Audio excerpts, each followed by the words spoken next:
Test 1, 2.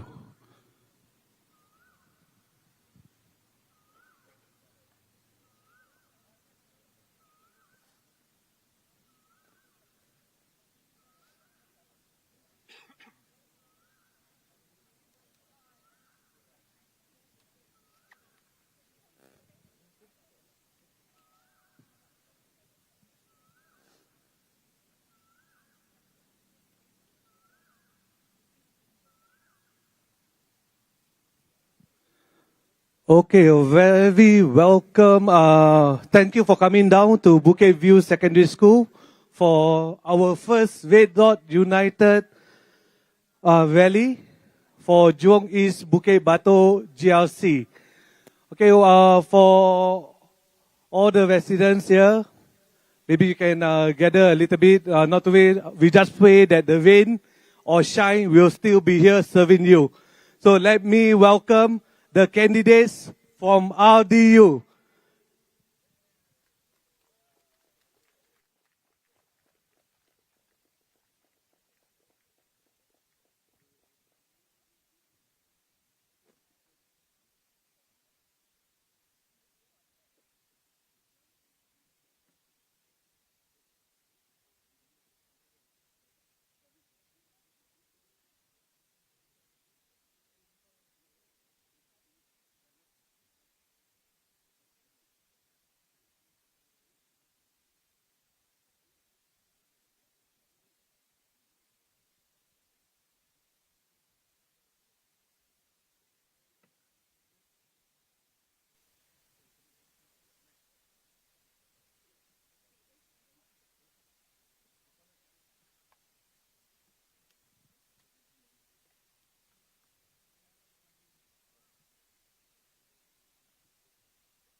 Okay, please bear us a moment. There's some technical thing at the moment, yeah? Technical difficulties at the moment.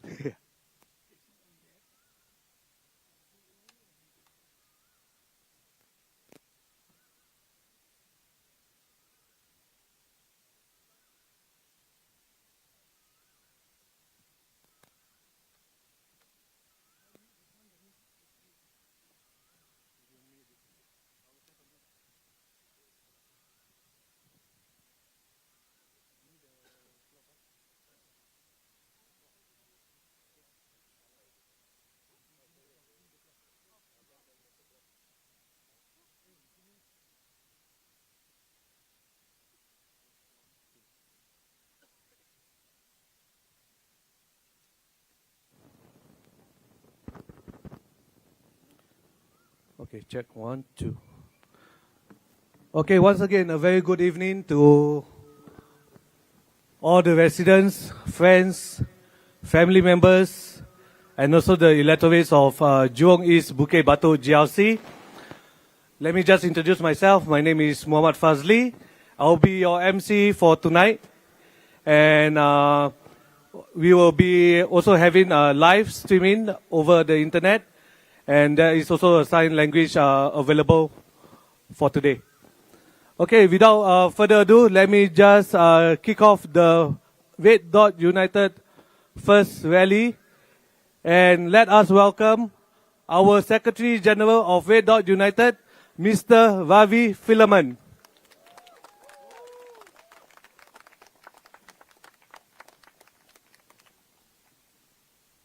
Hello everyone. Hello every voter from Jurong East Bukit Batok GRC. Thank you for coming to Red Dot United's first rally for GE2025. Before I begin the speech tonight, let us have a minute of silence for Pope Francis, who passed away a few days ago.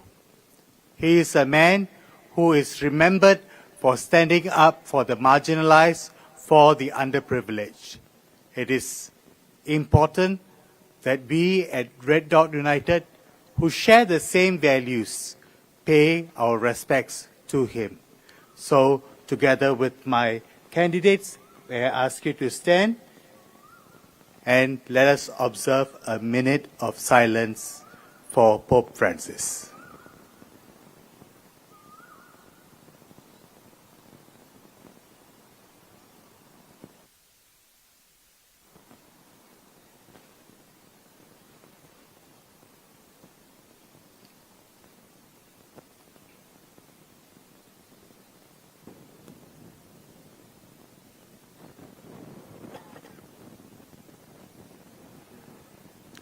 Thank you. Thank you very much. As we were coming here, we got an advisory from the police that it was raining. They said that the rally would still go on, you would still be able to make all your speeches, but that there was a lightning risk. And if there was a lightning risk, then they would have contingency plans. And I thought about it for a while.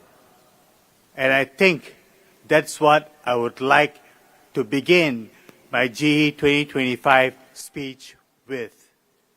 In case of a lightning risk, what is Singaporeans' contingency plan? I think this is a very important question that we have got to ask. We know that the symbol of the PAP is the lightning, but with lightning comes the lightning risk.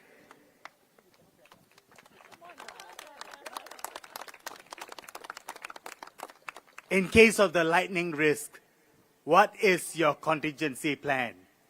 I think it is an important question that Singaporeans need to ask. I think it's nothing new when I say that we should not give the PAP a blank check. The Prime Minister, Mr. Lawrence Wong, in speaking to us a few days ago, maybe it was yesterday, he said, well, we should not call him Prime Minister yet, right? Because he is yet to earn his stripes as the Prime Minister. This is his first election, and he needs to earn his stripes to be called the Prime Minister of Singapore, and I wish him all the best. But as he's going to try very hard to earn his stripes, he said that just like we cannot give the opposition, just like we cannot give the PAP a blank check, we cannot give the opposition a free pass. I agree. I agree with the Prime Minister. Please don't give the opposition a free pass. This election, it is important to think not what the PAP has for you. It is important to think not what the opposition has for you, but it is important to think what is in it for you, the people of Singapore. I think that is the most important question that you need to ask yourself. Because when you go to the polls on the 3rd of May, it is never about which party is better. It's never about if the PAP is better. It's never about if the Red Dot United is better. It is always about what is better for the people. And let me tell you what is better for the people. We know that life has not been easy for Singaporeans in the past few years. We know that. We know that a lot of people have been digging deeper and deeper into our pockets. It has never been easy. In our walkabouts, in the different constituencies that we are engaged in Jurong Central SMC, in Jurong East Bukit Batok GRC, in Holland Bukit Timah GRC, and in Nisun GRC. In all the constituencies that we are engaged in, there is one common thing that we hear, and that thing is people are feeling the pain in their pockets. Regardless of if you come from the bottom 20% of households, or if you are the middle income households, Or if you feel that you are slightly richer, we all feel that in the past 5 years, we have gotten a little bit poorer. And I think that's what this contest is about. But we look at the world that is around us, we see that it is changing. We see that there is a competition for power among the big powers. We see that the rules of trade, it is changing. And Singapore will be affected by all these changes that are coming in. But how do we stand strong against these changes that are going to come in? It is never going to be because you have one power or one voice in Singapore listening to all these threats.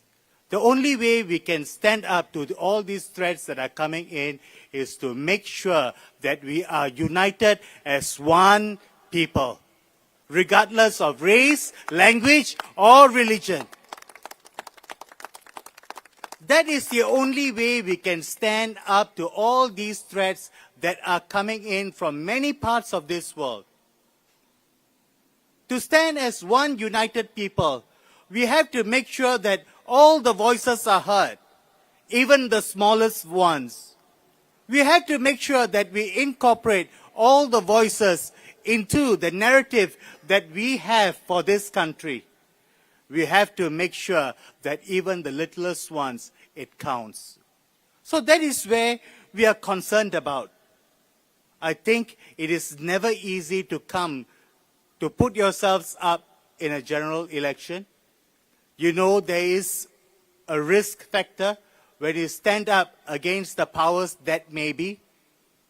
Sometimes it's perceived, sometimes it is real, but all of us, the 15 of us here who have put ourselves here, they have done so because we feel that it is important to stand up for our people. Can I ask you to give a clap for the candidates who have, of Red Dot United who have put themselves up here? They are motivated by nothing else but by their conviction of what they feel is good for Singapore, of what they feel is good for the people. And we feel that Singapore has become largely a very unequal society. In our walkabouts, people do tell us that they feel like second-class citizens in their own homes, in their own country. We are not calling for Singapore to be closed. We are not calling for Singapore to have no more foreigners. No, that's not our call at all. We are asking that the privilege of citizens be accentuated or be increased. That's what we are calling for. We should not be feeling like second-class citizens in our own country, the only country that we have. For many of us, we have nowhere else to go. And that is what worries us. While those that are super rich, while the billionaire class, they live in freehold homes, they zip down our roads in their luxury cars, they pass down their wealth to their generations, we have to worry about our 99-year HDB flats becoming $0 at the end of the lease period. It's true. Lawrence Wong said it, that the flats of your value will be $0 at the end of 99 years. Why has it got to be so? Why can't we have SIRS for all? Why can't SIRS be selective? I think these are important questions to ask. We know that in the next 10 years, around the world, there will be 1.2 billion people, workers who will come into the workforce, but there will only be 400,000 jobs available. Singapore, being an open, globalized city, cannot escape from this onslaught on the opportunities that will be available.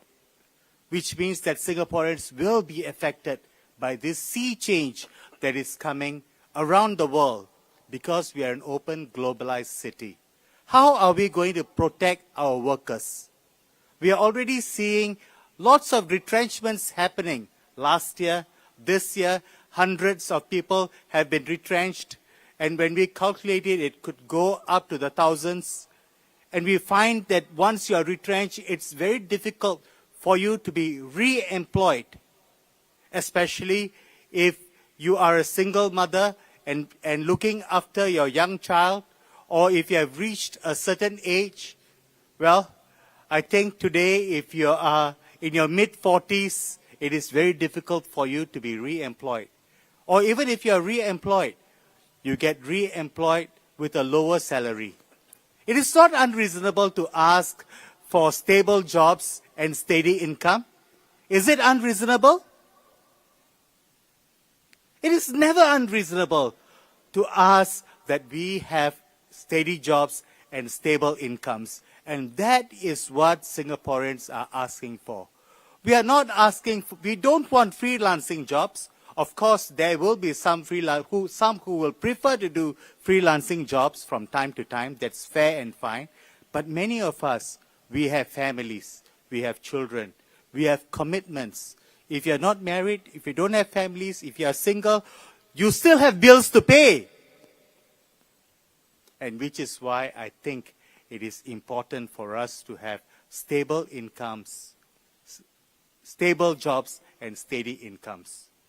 But largely, Singaporeans are feeling that we're digging deeper and deeper into our pockets.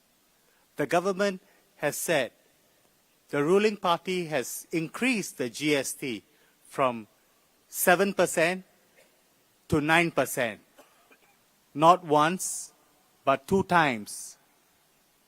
And we think that the GST should be reverted back to the 7%. Why do we call for this? Because putting the GST back to 7% will mean that you have more money in your pockets.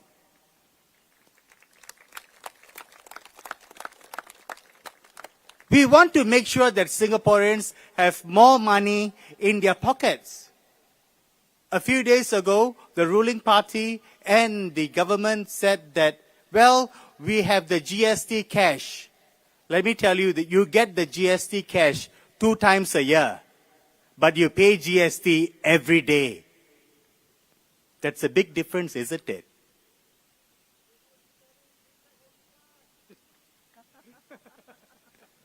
Our friend there said it. In case you didn't hear it. Give chicken wing and take back the whole chicken. Nothing new. This has been said at different times, even in different election seasons. But it is a time. That is the perception that many Singaporeans have. And I think it's time to correct some of these perceptions. It is always about you. This election is about the people. This election is not about Red Dot United. This election is about the people. So when you go to the polling booths on the 3rd of May, please remember that. It is about your children. It is about your grandchildren. They will be here long after you are gone. And that is an important decision, an important consideration that you have to make. Is the PAP the kind of party that will put your interests first? Or has it aligned itself more with the billionaire class? We feel that with the $1 million salaries and with the perks for the GLCs and the MNCs and allowing our SMEs and our micro businesses to suffer, they have aligned themselves more with the billionaire class.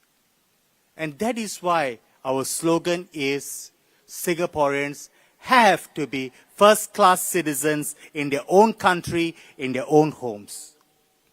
Don't you agree?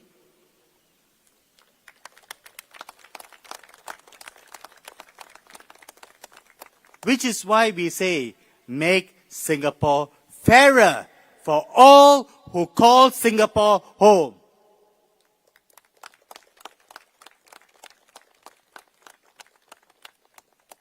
So I say, vote for Red Dot United, secure your future, make sure your children have a tomorrow to which they can look forward to. Thank you very much.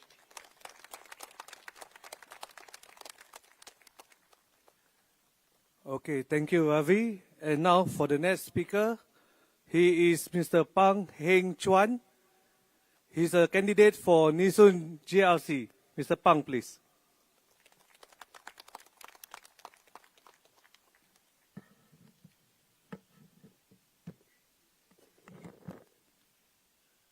Thank you.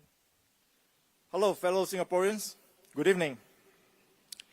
We had spoken of a citizens' dividend to alleviate high cost of living issues, which is a non-conditional cash transfer that serves as a financial safety net for Singaporeans. The PAP had asked, how are we going to fund this? I can tell you, there's one way. It is that we can fund this from money that can be saved from government spending wastages. As a company director managing multi-million-dollar budgets at my previous company, Sony and Dell, I've learned one crucial lesson. Every dollar wasted is a dollar stolen from your future. Yet, our government seems to have missed this basic business principle. While I ruthlessly eliminate unnecessary positions in my companies, our ministers are creating jobs that serve no purpose. Let's talk about these astronomical salaries, shall we?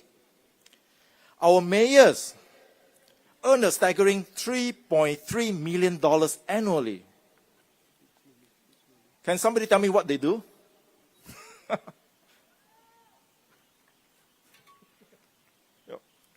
And then meanwhile, we also have senior parliamentary secretaries pocketing $572,000 a year. For what?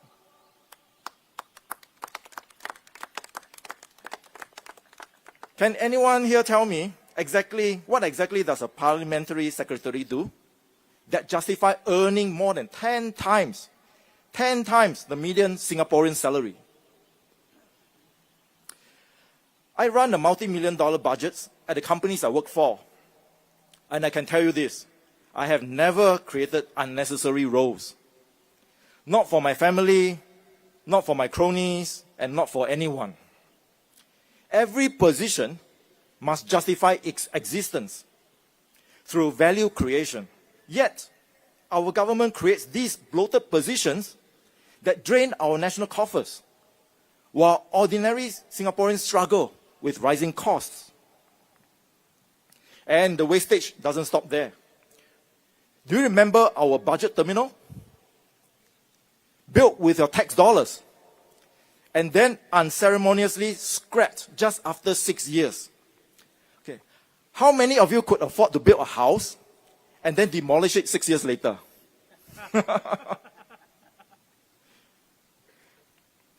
None, right? None of you can. Because, unlike our government, you understand the value of money. Now, they are spending $335 million on a founder's memorial. $335 million. Our founding ministers were frugal people who explicitly said they didn't want any memorials.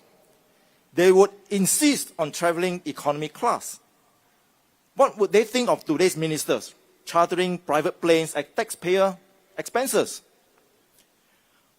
What are we hoping to do with this memorial anyway?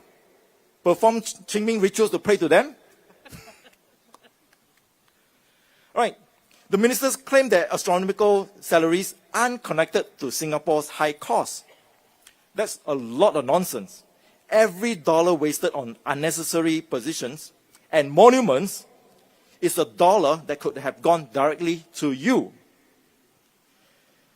And my companies are profitable because I eliminate waste and focus on value. So Singaporeans could be so much more prosperous if we applied the same principles to governance. The choice is clear. Continue with a government that wastes your money on unnecessary positions and monuments, or vote for a future where that money goes directly into your pocket through a citizen's dividend. So the time for change is now. Singapore doesn't need more monuments. It needs a government that respects your money as much as you do. Together, we can end the great Singapore wastage and build a future where prosperity is shared by all, not squandered by a few. Lastly, I want to say, Larry, you have fallen very, very far away from Harry. Thank you. Thank you.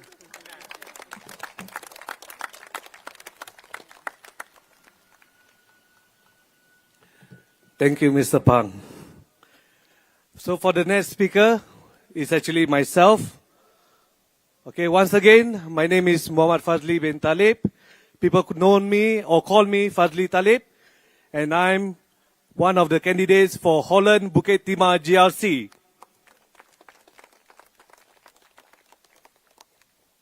My fellow Singaporeans, for weeks, I've walked through the markets, food center around the constituency, drinking kopi, but not with the police, drinking kopi with storeholders, hearing their struggles. What I've seen and heard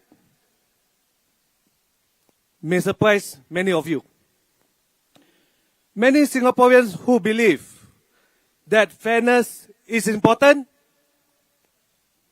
In my walkabouts, I've spoken to many hawkers, many uncles and aunties working in kopitiams, food centers, and even the markets. They work very, very hard.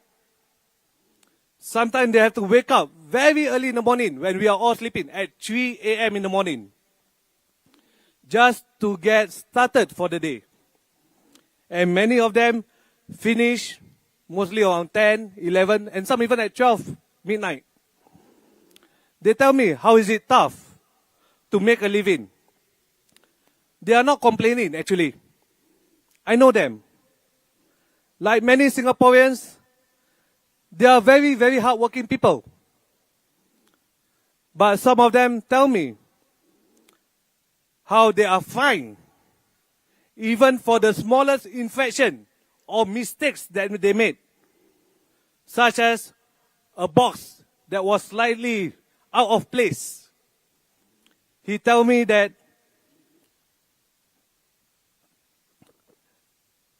this is a fine and he's willing to pay because it is his mistake.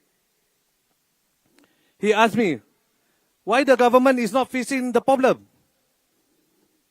The problem about the rats problem in the area. He loses hundreds, sometimes even thousands of dollars every month in the business because of this rat problem. This is not about pointing fingers. Our citizens are willing to play their part, but they want a government that would treat them fairly. We do not have to be a fine city, like what people have said. Singapore, everything else fine. We need to be more gracious society. Won't you agree? And the tone, the pace can be set by the ruling party is not being transactional at all time. But also, if you are transactional and demand top dollar for everything, then you must deliver. The question to us is, Has the ruling party delivered? Well, the answer may be mixed. Some would say yes, some would say no. I know about that. Maybe it has delivered better result for the big businesses like the GLC, MNCs, than for the small businesses. I used to be a small business owner selling perfumes. It was way in 2020 during the COVID period. Time was really hard, so I had to hustle. I started out a small business perfume. I know the struggles. Many of small and medium enterprises and even micro business owners are not asking for handouts. They are asking for hands up. Can we give them a hands up, please? So, that is what we at Red Dot United stands for. We need to make the landscape fairer for everyone. The small business owner who runs a small F&B outlet, just like how it is fair to Temasek. So, this is what our fight is about. But this is not just RDU fight. This is our fight. So, if you go into the polling booth on the 3rd of May, this is what you are voting for. Every vote for RDU is a vote for yourself. A vote to make Singapore fairer. A vote for your children and your grandchildren. So vote for RDU. Undilah RDU. Thank you. Next, let me just introduce the next candidate, which will be Dr. David Fu, who is a Nee-Soon GRC candidate. Dr. David, please.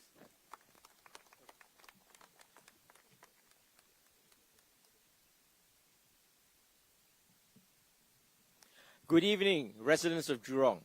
It's great to be back. Tonight, I will speak about inequality. And we'll talk about first food security for all Singaporeans. In our walkabout in rental flats, we discovered that many children are going hungry almost every evening. And this is in crazy rich Singapore. Children are going hungry. Can you believe it?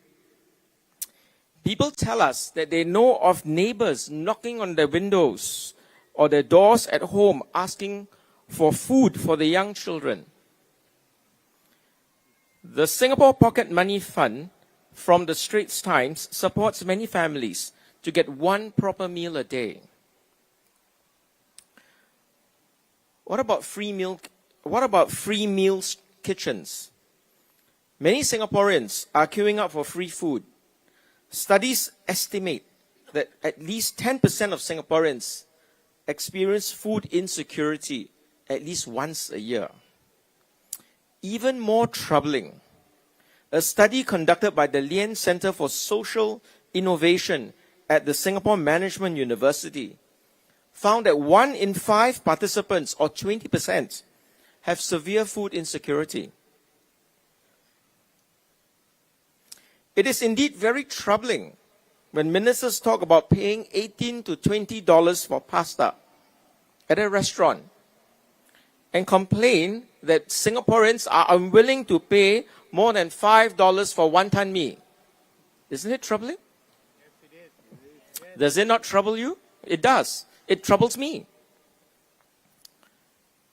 To make our hawker hawkers sustainable, we need to provide our hawkers with sustainable rents for their stalls. We agree with the minister that hawkers deserve a higher quality of life. For that, we need to look into what we can do to control the hawkers' input costs. And rental costs is a controllable that we can look into to keep food affordable for me, for you, for everyone, as well as helping hawkers keep their input costs low. And this will in turn help our hawkers attain a sustainable profitability for them to have a higher quality of life. So my fellow Singaporeans, we need to move away from a rent-seeking economy by which its very nature is transactional, and that strips away value from the people. RDU believes that everybody can afford to eat well in Singapore. And one of the ways to achieve that is to have a Singaporean first hiring policy as written in our manifesto. May I invite you to read the manifesto for further details in there. We can sustainably afford to provide every citizen a citizen's dividend. And this becomes all the more necessary when we are now anticipating strong disruptive headwinds that will result in major job losses that is coming. We already see this happening last year and early this year when highly skilled and qualified IT professionals are laid off with almost no warning recently. And many workers in their 40s or 50s who have been laid off will struggle to find jobs that will commensurate with their experience levels. And this leads to retirement insecurity. So when you go to the polls on May 3rd, think about these. Has my life improved? Has it become more insecure when the role of government is to provide security for our jobs and for our people? Think about this on 3rd of May and think about what RDU can do for you. So have a very good evening and thank you.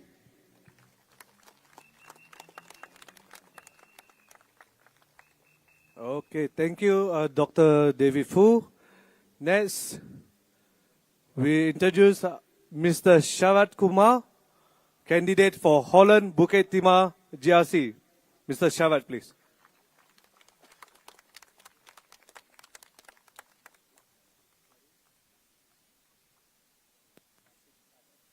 Good evening, fellow Singaporeans. Today, I stand before you not just as RDU's candidate, but as a son of Singapore.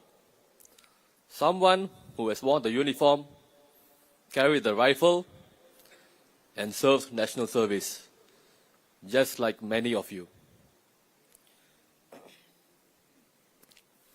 And I want to ask you a very simple question. If you are old enough to carry a rifle and defend your country, why are you not old enough to vote? Right, go for it. Does that make sense to you? Yes. Every year, thousands of 18-year-olds in our country become soldiers. We train them, discipline them, expect them to defend our nation if anything happens. But when it comes to voting, some people say they are too young. What do they know? They are not mature enough. If they are not mature enough, then why give them a weapon? Why send them to defend Singapore?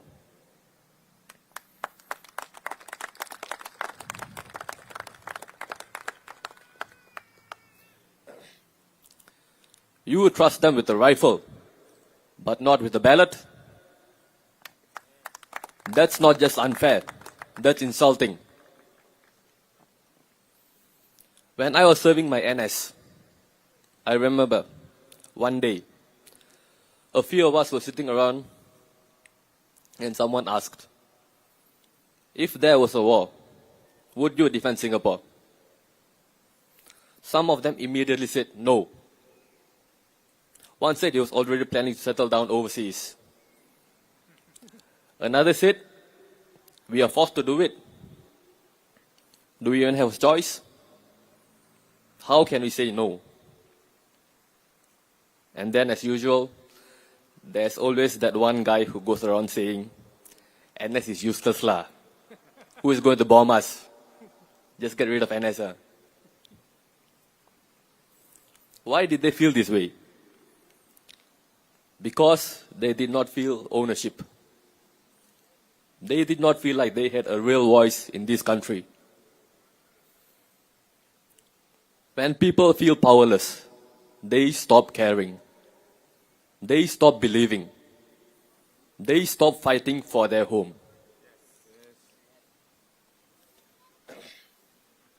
Giving 18-year-olds the right to vote gives them responsibility.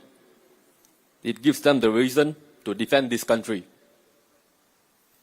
A reason to protect their rights. A reason to protect their say in this society. It tells them, you matter. You have a stake. This country is yours to build, to defend, to love. What's puzzling to them is how new citizens can skip all of that.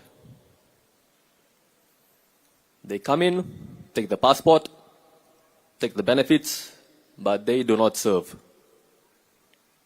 Is that fair? No. Service is what makes us one people, not just a piece of paper.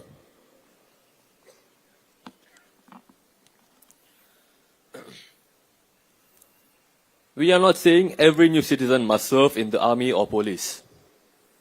If they are older, we understand. They may not be able to. But there are many other ways to serve. They can work in our hospitals. They can join the SCDF as emergency medical technicians.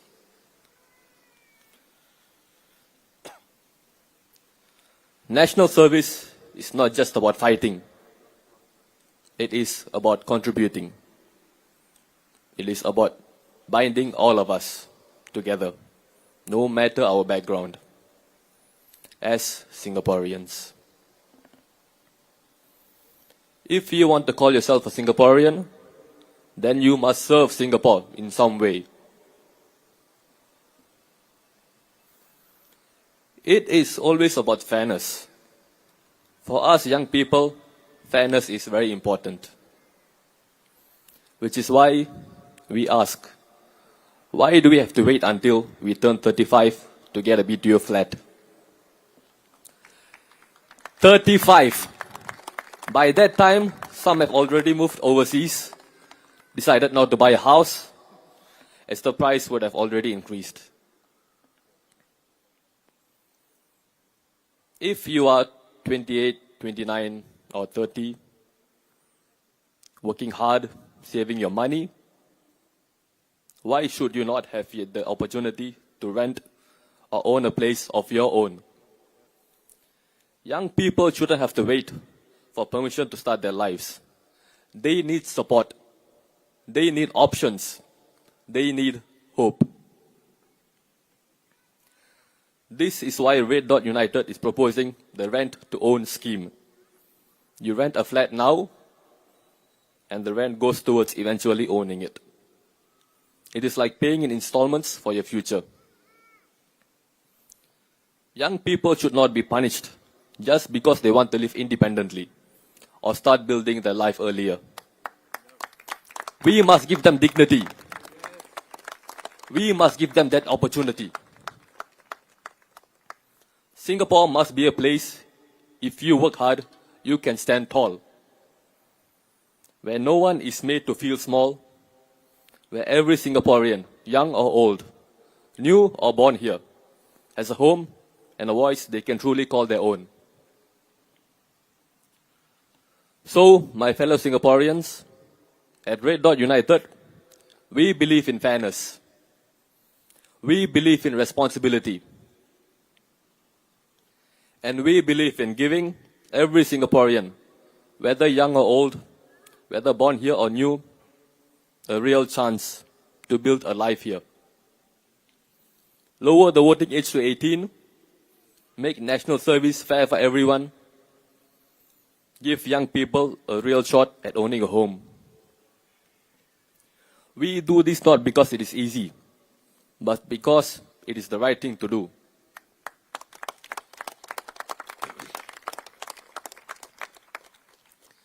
I used to think that politics is not important, but not anymore.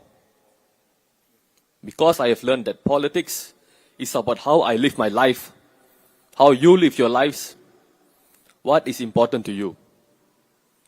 So when you vote for RDU, you vote for yourself too. And that is why I ask you, vote for Red Dot United.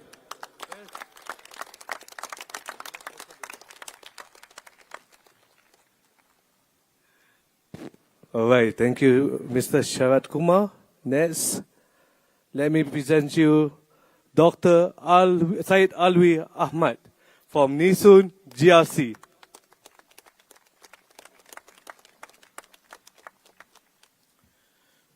Good evening, ladies and gentlemen. I'm Dr. Alwi, the head of RDU's Malay Bureau, and I take great pride in being the head of the Malay Bureau because there are many issues of the Malay Muslim community that are important to me. Of course, most issues that we Singaporeans face are similar and common to all of us, such as the cost of living, the price of HDB, and so on. But there are specific issues that are particular to the Malay Muslim community. You know, sometimes we Malay Muslims feel invisible or maybe just tokens. I'm not sure if this is actually true, but that's how we feel or how we are made to feel. I hear from the ruling party that there are no halal kitchens on our Navy ships. But how can this be?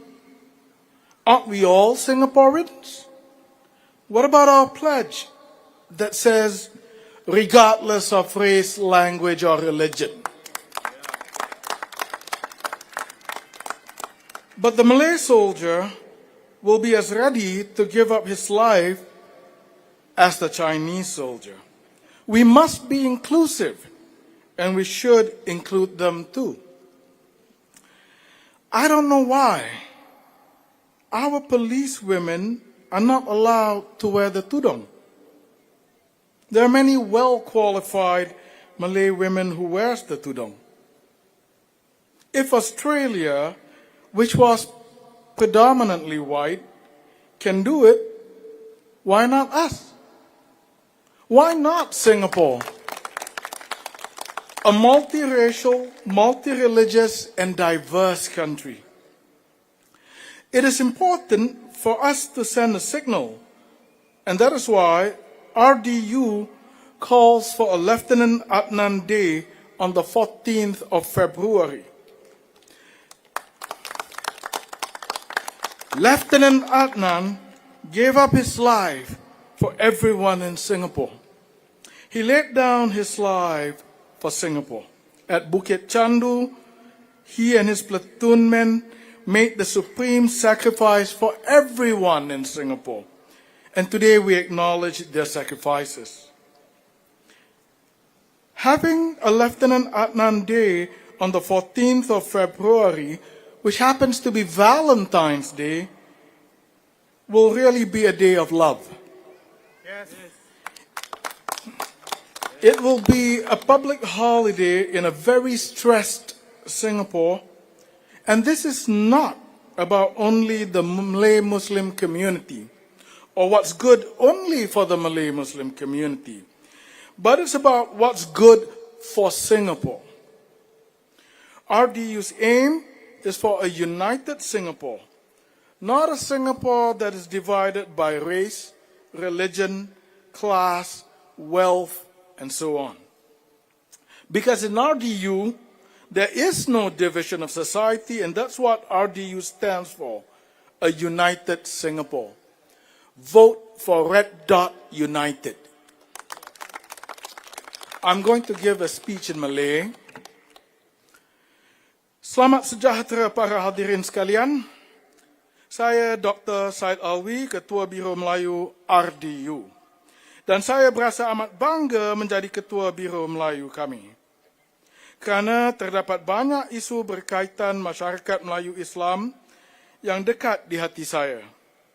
Sudah tentu kebanyakan isu ini adalah isu-isu umum yang dihadapi semua rakyat Singapura. Seperti kos sara hidup yang tinggi, harga perumahan dan sebagainya. Tetapi, terdapat juga isu-isu khusus yang lebih dekat dengan masyarakat Melayu Islam. Kadang-kadang, kita Melayu Islam rasa seolah-olah kita tidak kelihatan atau mungkin sekadar hiasan. Saya tidak pasti sama ada ini benar-benar berlaku, tetapi begitulah perasaan kita. Atau begitulah kita sering terasa. Saya mendengar dari parti pemerintah bahawa tidak ada dapur halal di kapal-kapal tentera laut kita. Bagaimana ini boleh berlaku? Bukankah kita semua rakyat Singapura? Bagaimana pula dengan ikrar kita yang menyatakan tanpa mengira kaum, bahasa atau agama? Seorang askar Melayu akan sama bersedia untuk mengorbankan nyawanya seperti askar Cina. Kita mesti bersifat inklusif dan kita harus merangkumi semua rakyat. Saya juga tidak faham mengapa anggota polis wanita kita tidak dibenarkan memakai tudung. Ramai wanita Melayu yang berkelayakan tinggi dan bertudung. Jika Australia, sebuah negara yang dahulunya majoriti berkulit putih, boleh melakukannya, mengapa tidak kita? Mengapa tidak Singapura? Sebuah negara majmuk berbilang agama, berbilang kaum dan kosmopolitan.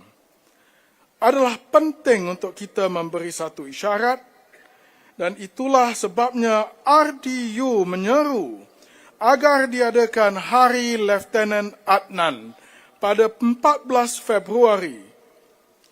Lieutenant Adnan telah mengorbankan nyawanya untuk semua rakyat Singapura, untuk semua kita. Beliau mempertahankan Singapura hingga ke titisan darah terakhir di Bukit Candu.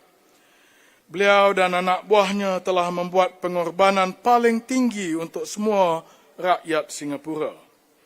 Dan hari ini kita harus mengiktiraf dan menghargainya.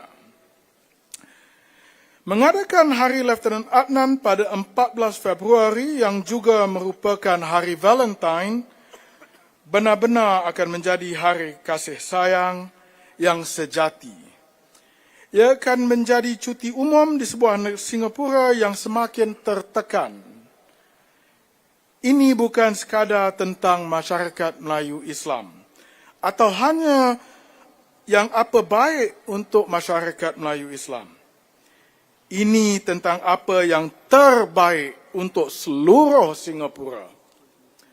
Matlamat RDU adalah untuk sebuah Singapura yang bersatu padu. Bukan Singapura yang berpecah belah mengikut kaum, agama, kelas atau kekayaan. Kerana di dalam RDU tiada pemisahan masyarakat. Dan itulah yang RDU perjuangkan. Sebuah Singapura yang bersatu. Undilah RDU. Sekian, terima kasih.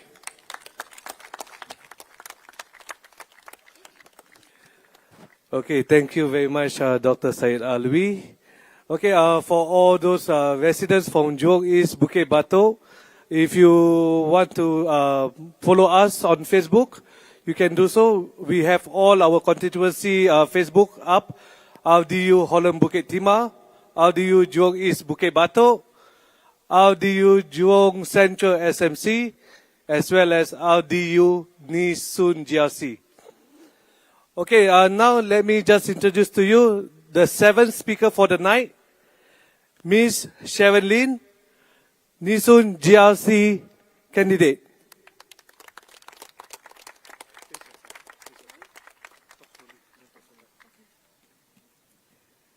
Good evening, everyone.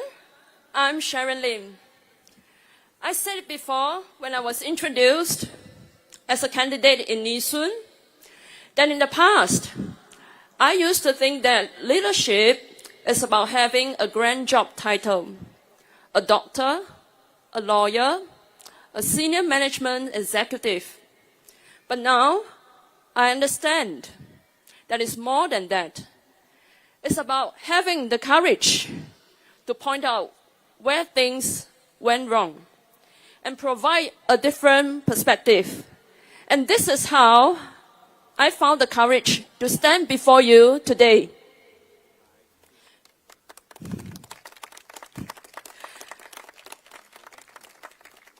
So where have things gone wrong?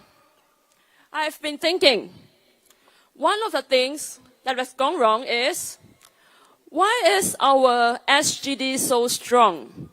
And yet we find ourselves struggling to afford a car. And we find ourselves struggling to afford a HDB, which is getting smaller and yet more expensive. And why are our neighbors across the causeway, who are using a weaker currency, but they can live in bigger houses and own cars? Not just one, but even multiple cars. There is one Malaysian actress who has given up living in Singapore. She has moved to Johor Bahru because the rents in Singapore have gone up so high for her. And despite spending 2 to 3 hours traveling between Singapore and Malaysia every day, she still decided to move there. Why? What does that tell you about Singapore? Personally, I have friends and colleagues who have already moved to Johor. I also know of fresh graduates who are already thinking about retiring in Johor. Just think about that. They are only in their 20s, and yet they are already thinking about that. They also tell me they want to own a car in Johor, not in Singapore.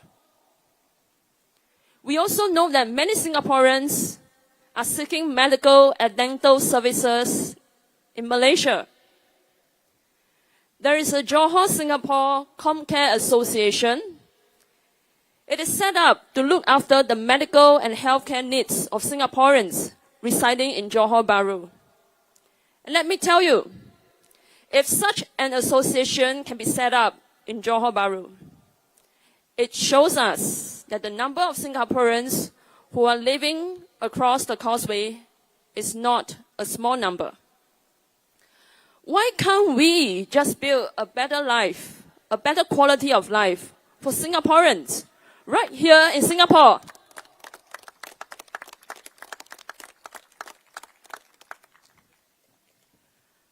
While non-citizens come to Singapore and set up family offices, some of these family officers, they are involved in money laundering activities. One such case was discovered last year. It involved 3 billion of funds. And while they have been given tax benefits, what have we Singaporeans been given? We have been given a 9% GST hike. And we are told this doesn't hurt us so much. Is this the kind of society that we want? This is why Red Dot United calls for Singaporeans to be treated as first-class citizens.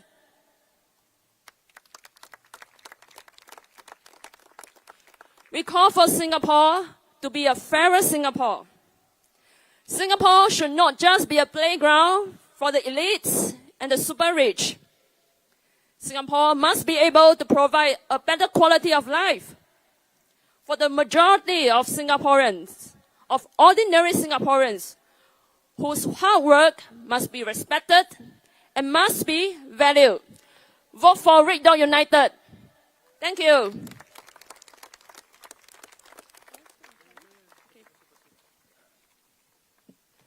Let me speak in Chinese. 大家晚上好，我是议会 Sharon Lim。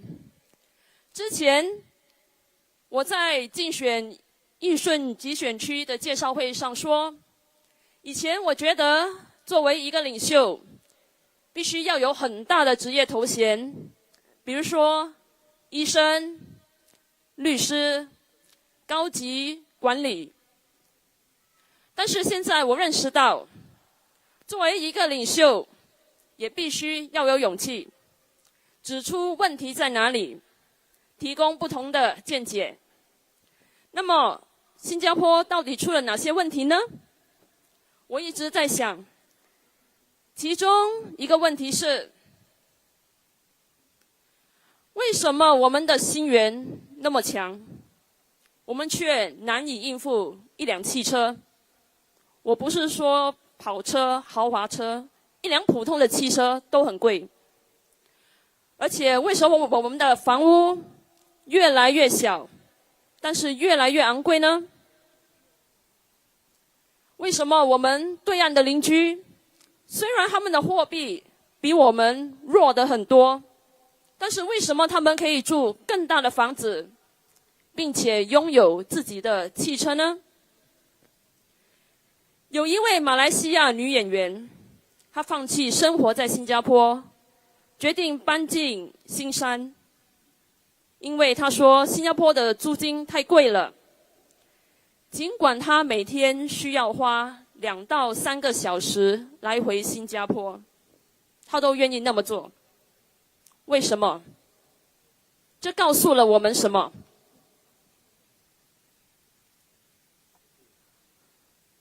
我已经有一些朋友和同事已经搬到柔佛了，我也认识一些刚毕业的年轻人，他们也已经考虑搬到柔佛去退休。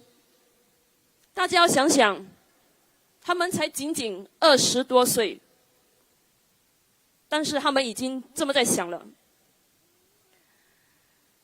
他们还告诉我，他们想在柔佛拥有汽车，而不是在新加坡，因为他们负担不起。很多新加坡人也到柔佛去寻求医疗和牙医的服务。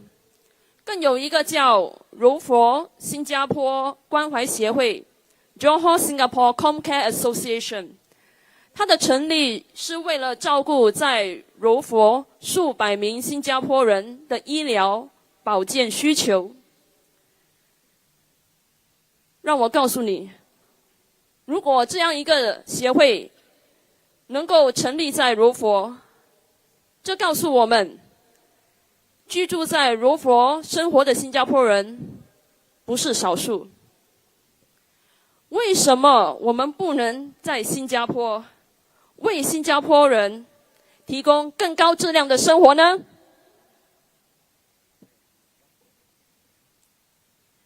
许多非公民，他们来到新加坡成立家族办公室，其中一些家族办公室还涉及洗钱活动。去年有一个案例，涉及的款项超过30亿元。我们的政策还给了他们税收优惠，但是政府却给新加坡人什么优惠呢？什么优惠都没有，只有消费税9%，而且还告诉我们，新加坡这样做其实对我们的伤害没有多大。这是我们想要的社会吗？我们红点同心党强调的是呼吁新加坡必须被视为第一等公民。我们呼吁新加坡要成为一个更平等的新加坡。新加坡不应该只是精英和超级富豪的游乐场，新加坡必须为普通新加坡人提供高质量的生活。新加坡人努力工作，一定要被受到重视。请为红点同心党投一票，谢谢。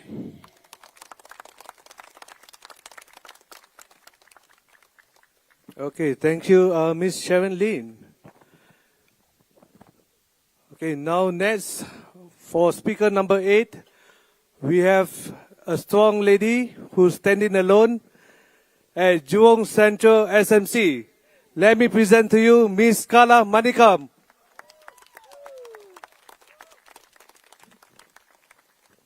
My dear fellow Singaporeans, a very good evening to everyone.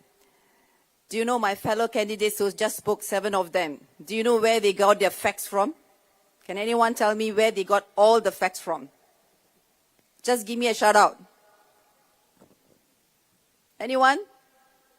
You should give a round of applause to yourself, Singaporeans. All these facts came from none other than we Singaporeans. We're Singaporeans and giving us inputs every day, every minute, every second, from WhatsApp to email. Everything, every information is coming from you. All we did is consolidated. And we Singaporeans know every single details. Even the newspaper doesn't know. Because you know, right? They need to censor certain things, okay? So where I'm coming from, in order for us to have to this change, we need to do something. And we know change is never easy. We know that this country has been ruled, I use the word ruled, by PAP for the past 60 years. I say the word ruled, I didn't say we are managed. We've been ruled by them, telling us what to be done, to the extent what kind of HDB blocks, what size you need to have, how many kids to produce, what kind of education system you need to go, what kind of income you need to have. We've been told every single thing for the past 60 years. I think Singaporeans, it's time that we need to make that step. How are we going to make? Let me share my own personal experience. I've been an army officer. When I chose to be an army officer, I wanted to serve not only the country.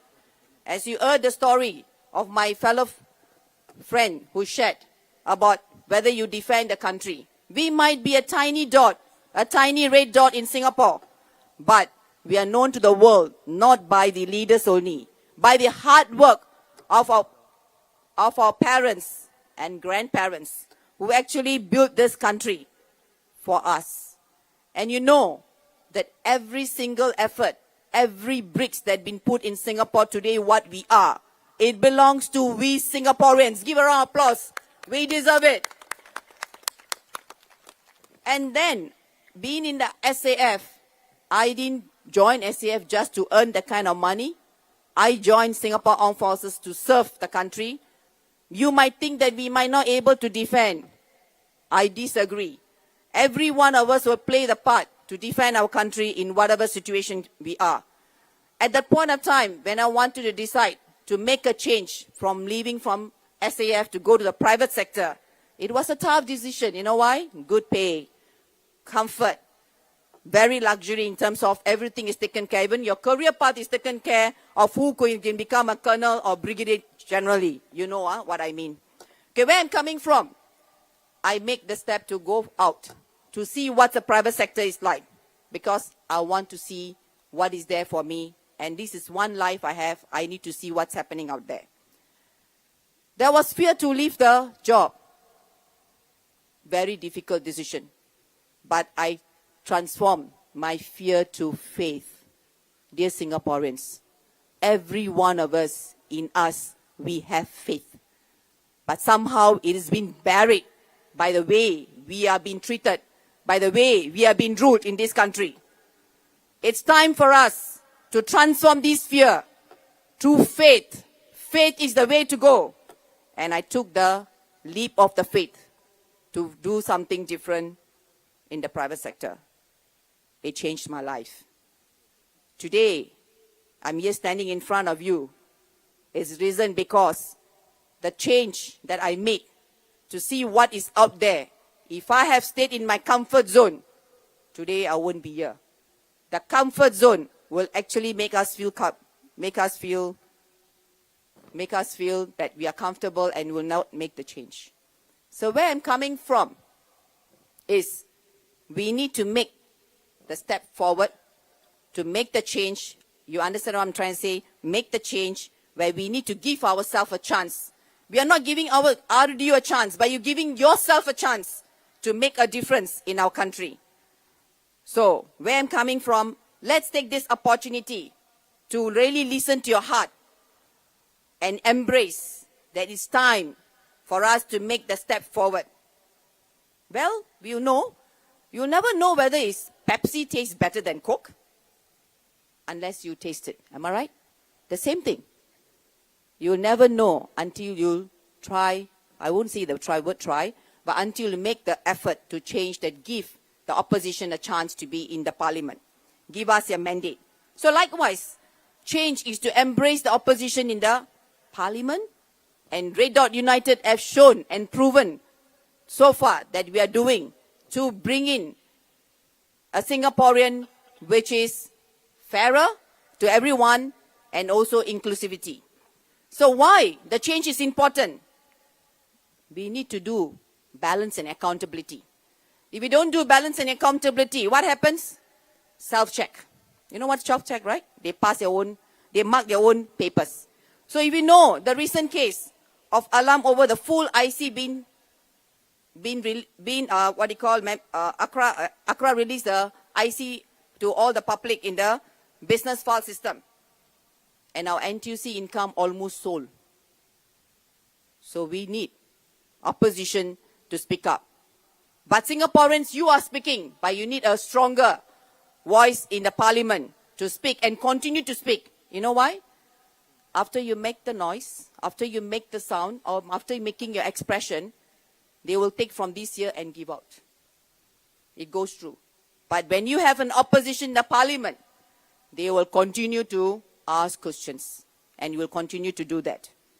Voice of the ordinary people who are struggling, who are really in moments of pain and struggle, we will be your voice.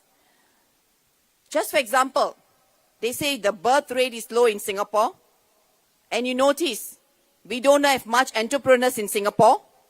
And I came across a young couple who told me the policies of PAP are very boring. Come on, Claire, very boring. It's boring. We need to have exciting, enriching policies, create excitement. Morning you wake up, go to work, come back, you only got time to eat and sleep. There's nothing else you can do. They keep us so busy. We know why? We have to pay and pay for every single thing. So where are we coming from? We want policies not to treat us as just numbers. We are human beings with emotions and feelings. So it's time for us to make this decision, to go forward, to say to ourselves that we need this decision to make a change, because I want to be treated like a human, not just mere numbers in Singapore. Next thing, opposition will be the insurance for the country. You need to back up. We all buy insurance for our medical. We buy insurance for our accidental plan. We buy insurance for crisis cover. Do we buy insurance to actually check on the party on PAP? We need to back up in times of crisis. Having opposition is like having insurance. You hope you don't need it, but when problem happens, bad policies, mistakes, there's someone there to speak for you in the parliament and bring up every single thing so that we will do the best for you. Lastly, I want to say something. We need to prepare for the future. Like our Mr. Lawrence, so-called Larry, right? Okay. Said in his speech, okay, he actually said they actually bringing in 32 new candidates who parachuted in from public services, who could be forming the 5G for them. Good. Well done. If one day the ruling party, sorry, now they are not ruling, one day the PAP got weaker and there's a crisis hits, having experienced oppositions in the parliament, they will able to salvage the situation and continue to manage the parliament and manage the country in a manner where it smoothly function and there will be no disruptions. So our future planning is also, you need to have opposition in the parliament. Bring in Red Dot United inside. Make sure that if anything goes wrong, we are there to sail through. We will not let the ship sink. Singaporeans, on a softer note, I want to say this. I feel the pain and the struggles and the fading hope of every Singaporean. The hope that one day we want to rise above of what we are today. We are kind of living a life with miserably suffering every day where there's no peace of mind. You know what I mean. I need not share with you in details. Every election, there is a search for high hopes. We are lifted like a balloons, soaring up into the sky. But little do we realize, slowly, quietly, the air is sucked out by PAP. They sucked out by every single thing. Job, high cost of living, stressful education system, and on I can go on, which you all know better than me. Eventually the balloons will fall back down, and with them come down deep hurt, disappointment, and even more struggles. My dear Singaporeans, enough is enough. As an educator, there are many nights I went back and cried. I felt helpless when I see my participants, the pain they go through and the pain they share. It's very hurting, and I feel I could not help them. So, dear Singaporeans, it's time for us, the people of Singapore, truly become the first-class citizens in our own home. This is our country and this is our home. It's time to build a fairer and more inclusive society where every voice is heard, every dream is respected, and no one is left behind. Vote for RDU. Thank you. I'll just make a simple speech in Tamil for my Tamil fellow Indians here. Vanakkam. மாற்றம் நம்மளுக்கு சௌரியமா வராது. எந்த மாற்றம் நம்ம செய்ய போறோமோ அது ரொம்ப கஷ்டமாக இருக்கும். ஆனால் இப்ப நடந்து கொண்டிருக்கிற நம்ம ஆட்சி PAP 60 வருஷமாக நம்மள ஆட்டிக்கொண்டிருக்கிறார்கள். ஏன் அதை சொல்றேன்னா, அவர்கள் சொல்றதான் நாங்க இப்ப செய்யறோம். அதை விட்டு மாறுறதுக்கு ரொம்ப கஷ்டம், ரொம்ப கஷ்டம். ஆனா நம்மளோட பயத்தை மாற்றி தைரியமாக ஒரு முடிவெடுத்தா கண்டிப்பாக அனைவருக்கும் ஒரு நன்மை கிடைக்கும், ஒரு தெளிவு பிறக்கும், எல்லோருக்கும் ஒரு நல்ல ஒரு மகிழ்ச்சியாக இருக்கும். ஆனால் நம் பயத்திலே நம்ம வாழ்ந்து கொண்டிருந்தால் நம்ம எதையுமே சாதிக்க முடியாது. நம்பிக்கை, தைரியம் என்றைக்கும் முக்கியம். நாங்க கேட்குவதெல்லாம் உங்கள் மனதை மாற்றி ஒரு தடவை உங்களோட முடிந்தால் எங்களுக்கு அந்த வாய்ப்பை கொடுங்கள். நாங்கள் கண்டிப்பாக நாங்க செய்ய வேண்டியதை கண்டிப்பாக செய்வோம். அந்த 5 வருஷத்துல நாங்க செய்யலனா நீங்க எங்களோட ஓட்டுக்கு நீங்க போட வேண்டாம். 5 வருஷம் கழிச்சு இந்த 5 வருஷத்துல நீங்க எங்களால முடிஞ்ச வரைக்கும் நாங்க செய்வோம். எங்களுக்கு ஒரு வாய்ப்பு கொடுத்தீங்களா கண்டிப்பாங்க நாங்க அதை எதை செய்ய முடியுமோ எல்லாத்தையும் செய்வோம். முக்கியமாக நம்மளுக்கு சந்தோஷம் முக்கியம். காசு சம்பாதிக்கிறது முக்கியம், அதே மாதிரி சந்தோஷம் முக்கியம். சந்தோஷம் இல்லாமல் காசு சம்பாரிச்சு என்ன புண்ணியம்? புண்ணியம் இல்லை. அதனால தயவு செய்து நான் உங்களை கேட்டுக்கொள்கிறேன். ஓகே, என்ன கேட்டுக்கொள்கிறேன்னா, ஒரு தடவை RDUக்கு ஒரு சான்ஸ் கொடுத்து எங்களை வாக்களிங்கள், எங்களை பார்லிமென்ட்க்கு அனுப்புங்கள். அதுதான் நாங்க கேட்கிறோம். ரொம்ப நன்றி. Thank you very much. Sorry. Thank you. Wow. That was a feisty one. Okay, to all fellow Singaporeans who attend to this rally, just to let you know, we do have donation boxes that will be held by our volunteers by the exit.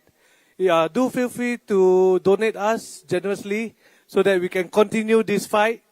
this fight is not just for RDU alone, like what I mentioned earlier. This fight is for you, for your children, and for your grandchildren. Please do donate us generously. Next, let me introduce my fellow comrades for Holland Bukit Timah GRC, Miss Emily Wu.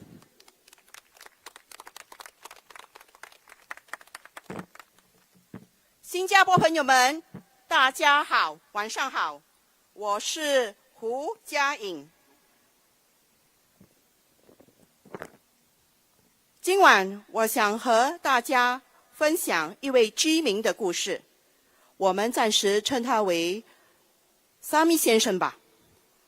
上个星期，我和我的队友在荷兰5级芝麻季选区一个小贩中心遇到这位先生。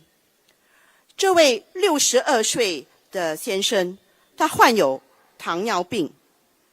不止这样，他还失去2只脚趾。那么由于他的情况，他不能工作，很困难的找不到工作。那每一个月，他仅仅靠社区关怀计划收到500块新元过日子。试想，每个月500块够生活吗？够不够？当然不够。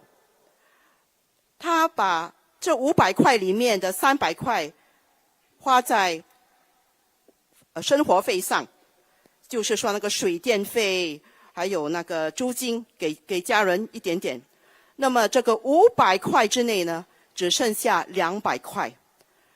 我们遇见他的时候，他的桌子上没有食物，只有一瓶水，一瓶矿泉水。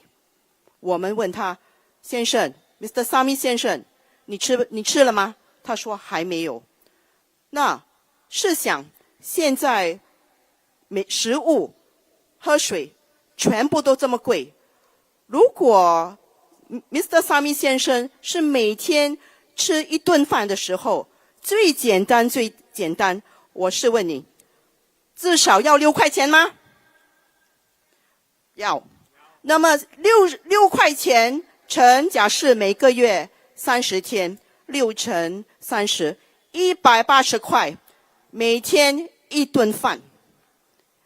对一个62岁的老先生，对现在属于 Majula Generation 的建国、立国那些更乐龄的，如果他们身体上也有残缺，不能工作，这样的生活费，这样的生活过得有尊严吗？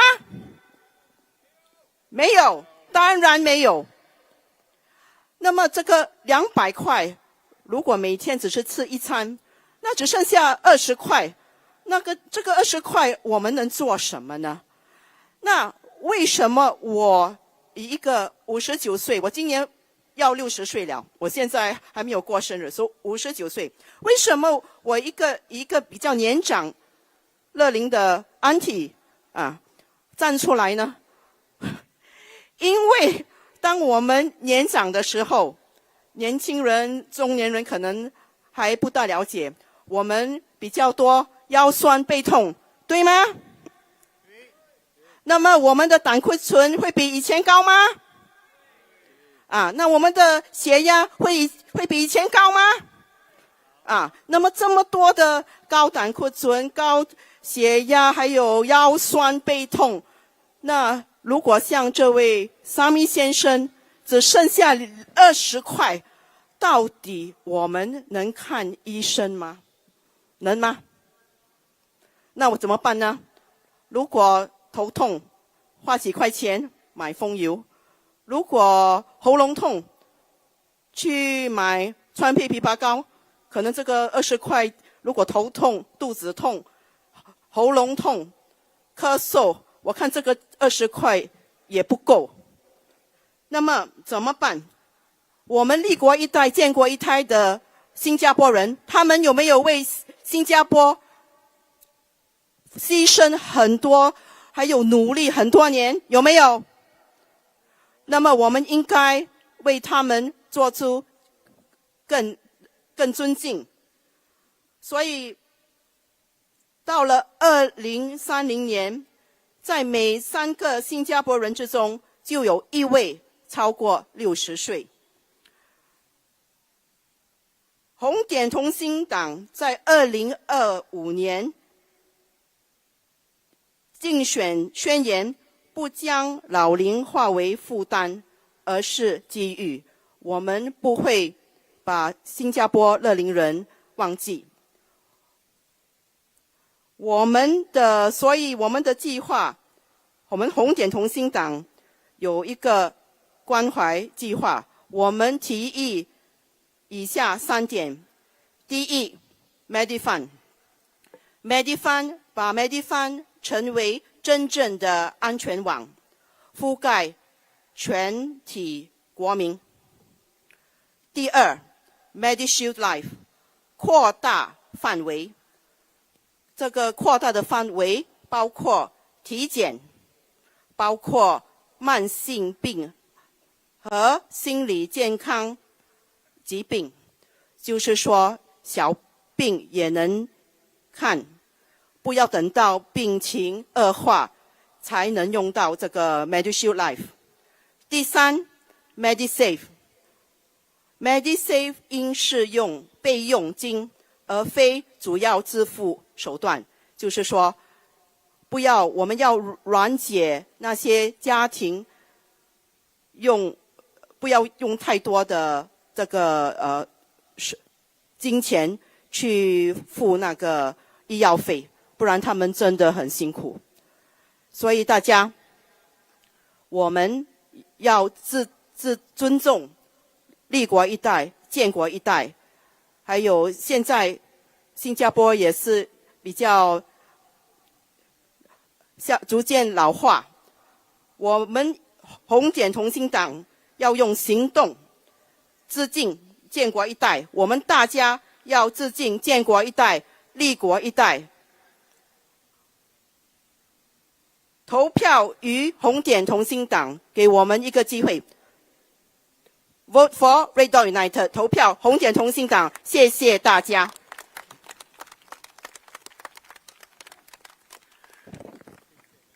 谢谢 Emily. Thank you very much. Now we are on our 10th speaker. He's what I call a big brother to me, Mr. Nizar Subair from Holland, Bukit, GRC. Mr. Nizar, please.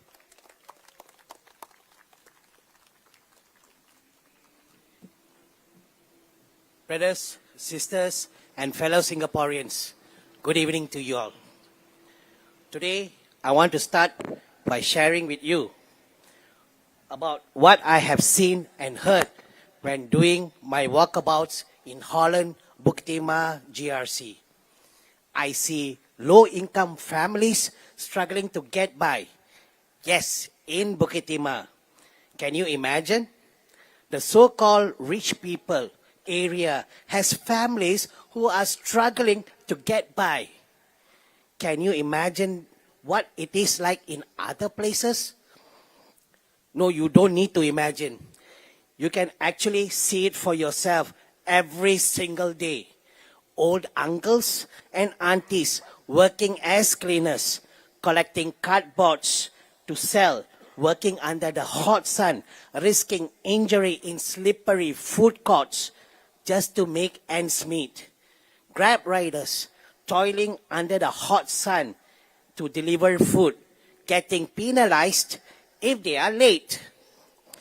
When you take a Grab, more than half of the time, you will find that your driver is a retrenched PMET. These are professionals who have all the right qualifications and skills, but now have to work in the gig economy to survive. I too lost my job during the COVID pandemic. In the prime of my career, just like that, just like so many people I have met during my walkabouts, lost their jobs with no protections. Minimum benefits unable to find another job. For me, I managed to bounce back. But I know not everyone could. In these times, people look to their elected leaders for help. But then, we have the PAP. They tell you it's okay to pay more for hawker food.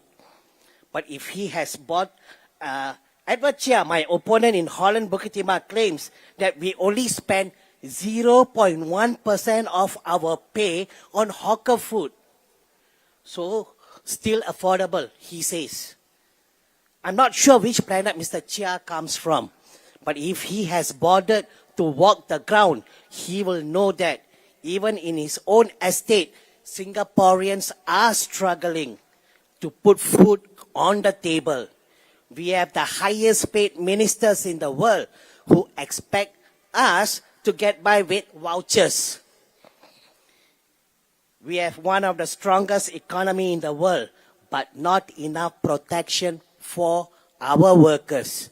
We are hardworking people, but today we are overworked, underpaid, and disrespected by the people we voted for, who think that vouchers can give us dignity. So today, we need to take a stand. We stand for our rights. We stand for our rights to be treated like first-class citizens in our own home. We want leaders who stand up for what is right, even if it is hard. We want leaders who show empathy in action, not just nice words. You will not get such leaders with the PAP. My fellow Singaporeans, we must all stand together. Vote for RDU. Vote for your future. Vote for Singapore. Majulah Singapura for all Singaporeans.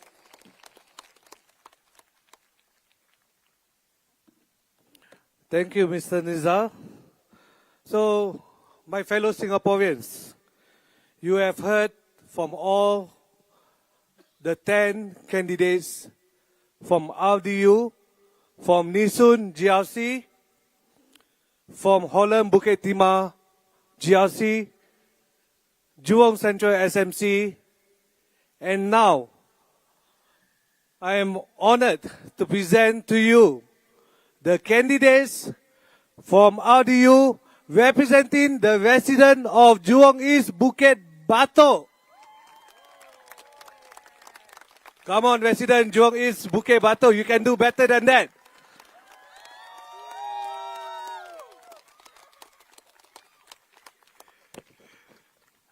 I think the candidates are still not ready yet. They need louder than that. One more time, last one.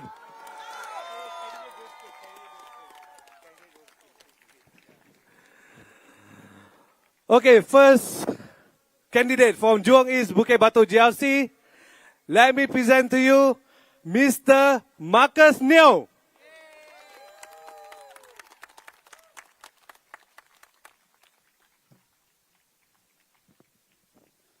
Đại家好，我是梁凯杰。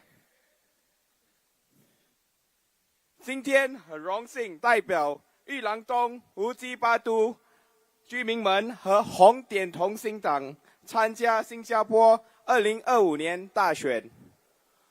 我从小就和父母在家庭是说英文的，所以我今晚就会用英文继续。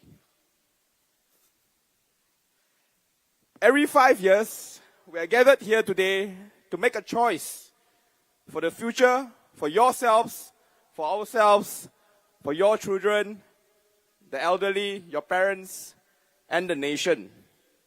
As of this year, I am 33 years old, or years young, if you will. I've been to the voters' booth twice in my life, but as fate would have it, for the third time going to the voters' booth, I am putting my name up for candidacy in opposition politics. Some of my friends here, I know they've came, right? They know me through my 20s. They know me as a businessman, as an entrepreneur. Never once they thought that I would come to join politics, much less opposition politics. Why I joined opposition politics? Let me tell you why. In the last 5 years, I've observed that there were many legislations pushed through in Parliament without concerning the different voices and segments of society. They may be small, but they are important nonetheless. In Chinese, they call this 一手遮天. So, the issues in this election are clear. But today, I'll just talk about one big issue, because I want you guys to come for all of our 4 rallies. Okay, so let me talk about something that's very close to our heart. And I believe the residents of Jurong East, Bukit Batok, it's one of the highest population when it comes to the heartlands. The topic will be about housing, a roof over our heads. I see many young Singaporeans here, some of them middle-aged, many young, they look like they're just graduated or they're just still studying. But for all of us, housing is something that is close to our hearts. And increasingly, for young Singaporeans, owning a home today is not as a straightforward process as it was as compared to my parents' time. Trust me, I've had that debate many times. And today I shall speak from personal experience. I've went through the BTO system twice last year with my partner. And fortunately or unfortunately, they've both failed. I mean, if I've succeeded, maybe I wouldn't join opposition politics, right? After all, 5 years, MOP, you sell, you make money, you keep quiet. Okay, so in May 2024, the project I applied for was in Tampines, matured estate. Very far from here, I know. And you may say Tampines is a matured estate, right? It's in high demand. Everyone also want to chiong and get. And that's true. The numbers speak for itself. How many applicants to 1, 4 or 5 room flat? Can you guys make a guess? How many applicants for Tampines? I know you guys live in the west. Yeah, Tampines might sound like Pulau Tekong or somewhere far away from you. So the shocking number is this. Okay, all this is data. Okay, I won't bluff you one because I also don't want to kena POFMA lah. Okay. So it's 8 applicants to 1 house for 1 B2O exercise. 8 applicants. Can you imagine it? How can our young Singaporeans feel secure when they are facing high applicant ratios when it comes to housing? But some may argue, okay lah, Marcus, you apply Tampines, very high in demand. Okay, maybe you try somewhere else, Sengkang, Punggol. And that was what I did for the next exercise. Okay, in the next exercise in July or June, I applied for one in Sengkang. Sure get one lah, right? Some of you may think sure get one. Because it's a new estate. But the numbers speak for itself again. It's 4 applicants to every 1 house. Today, oversubscription is a reality that we cannot ignore. The data has shown for itself.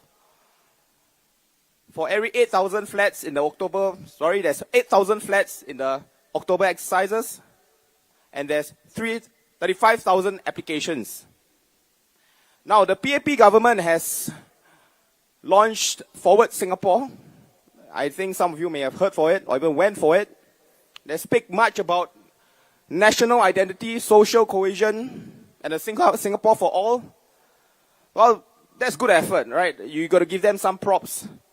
But let me tell you, unless our young Singaporeans and all Singaporeans have a roof over their heads, have a stake in our home, in our country, then you can forget about talking about feeling like a true Singaporean, feeling like someone that belongs to this Singapore, someone that has a stake in Singapore, and someone has a stake that has a stake in our future.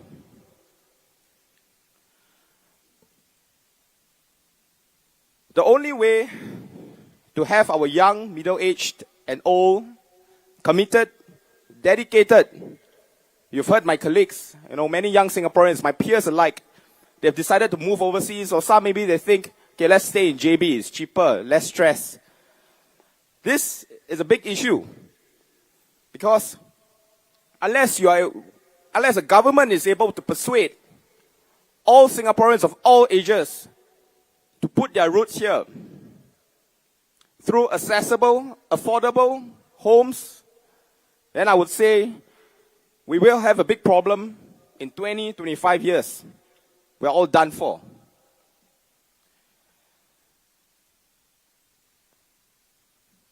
Now, just yesterday or this morning, I was doing my walkabouts in Bukit Batok West Hawker Center.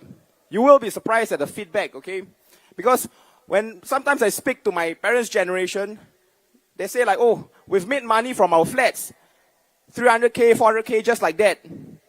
And this is why we will continue to vote the PAP. So I spoke to a very elderly resident this morning in a hawker store. He's probably retired, he has grey hair, and he's probably, money and housing is not a concern to him.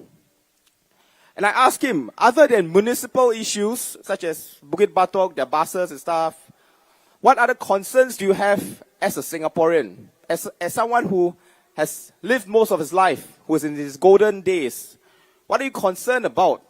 And I was pretty surprised at his answer. He was concerned at our infertility rate. You guys have read the reports. You guys know that we are not replacing ourselves. And this issue is very deeply connected with housing policy. I am 33 this year. I failed twice in my BTO. Imagine if I were to get one later on this year, I have to wait 3 more years. When can you expect young Singaporeans to have babies? Then I will be 36. My partner will be in her earlier 30s, but still not too late. But for reasons, we will want everybody to have babies earlier, right? I think everybody would agree with that. Well, it's not just BTO pricing. A well-known publisher in Singapore has published that our housing prices is 4.5 to 4.7 times of median income. This is much more than the international standards of 3 times.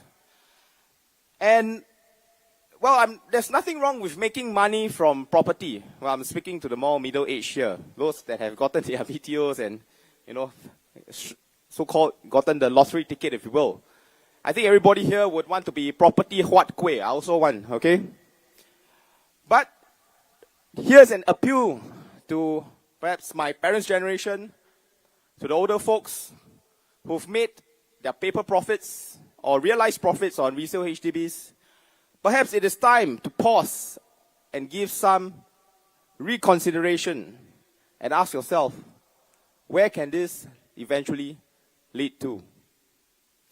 If you want to bring our nation's fertility rate back up, you want to build families that are grounded, rooted here in Singapore, that people that are willing to say, yes, Singapore is my home, then we can't have this musical chairs that's eventually going to tumble one day. We can't have the uncertainty, the long BTO waiting times, and skyrocketing prices. Relooking housing policies is something that RDU and Red Dot United will push for in Parliament if elected. My team and I will make sure that a roof over our heads for all Singaporeans remain affordable and accessible for all. Today, I speak not just for the residents of Jurong East and Bukit Batok, but for all Singaporeans. Well, as you guys have known, the recent tariffs by the Trump administration have shaken us.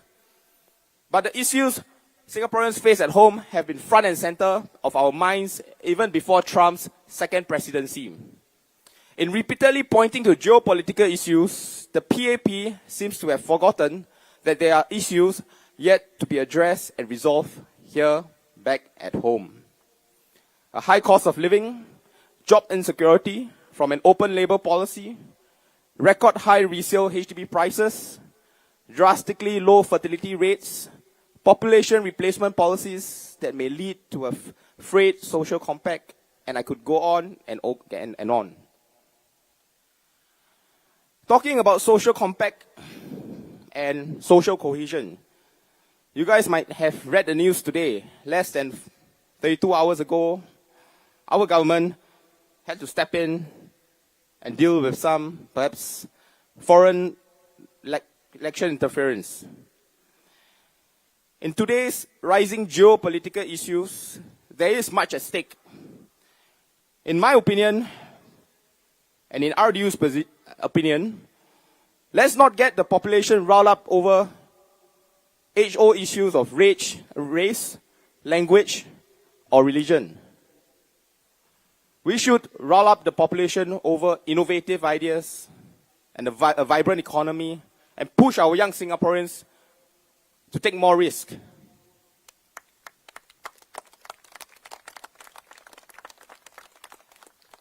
This might sound familiar to you, but bear with me.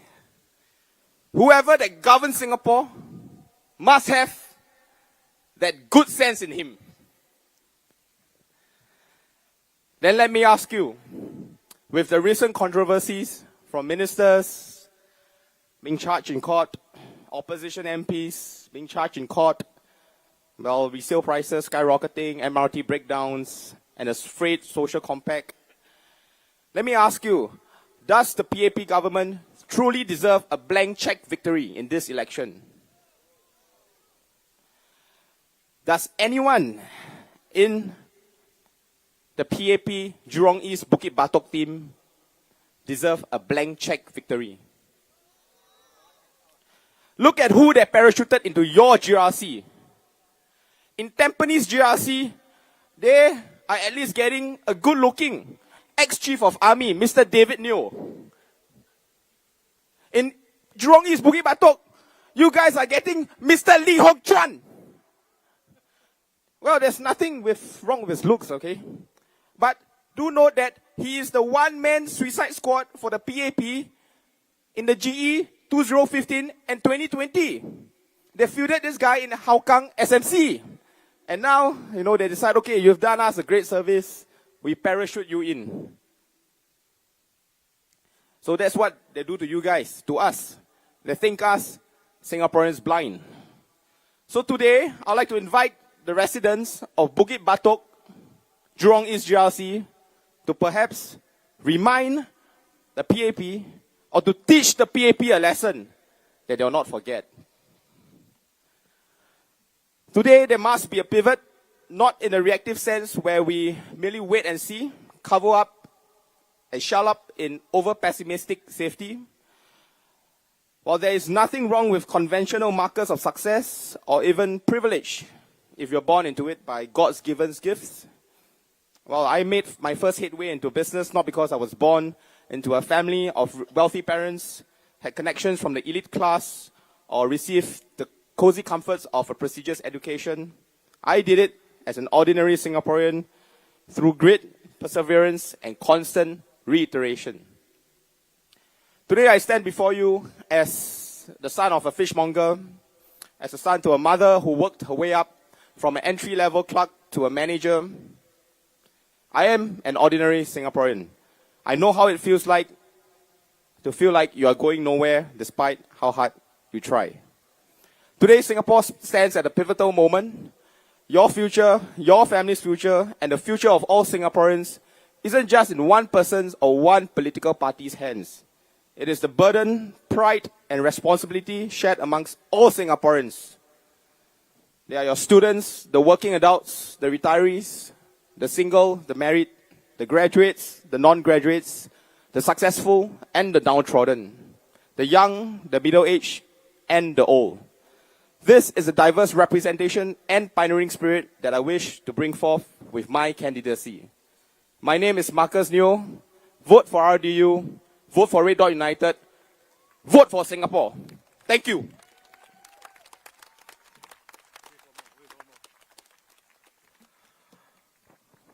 Well, residents of Jurong East Bukit Batok GRC, you have heard from your first candidate Mr. Marcus Neo.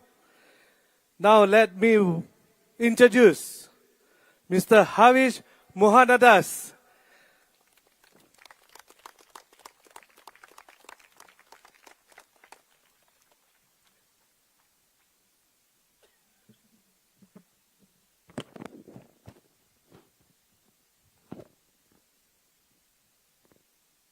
The role of a politician is to steer their community in the right direction.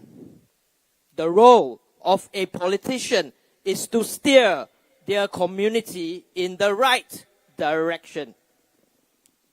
In my introductory address to you, the residents of Jurong East, Bukit Batok GRC, on 5th April 2025, I mentioned that Singaporeans deserve greater control over our lives and our livelihoods. During my address as a potential candidate for Jurong East Bukit Batok GRC on 16 April 2025, I highlighted why, with a rising cost of living, you risk losing control over your lives.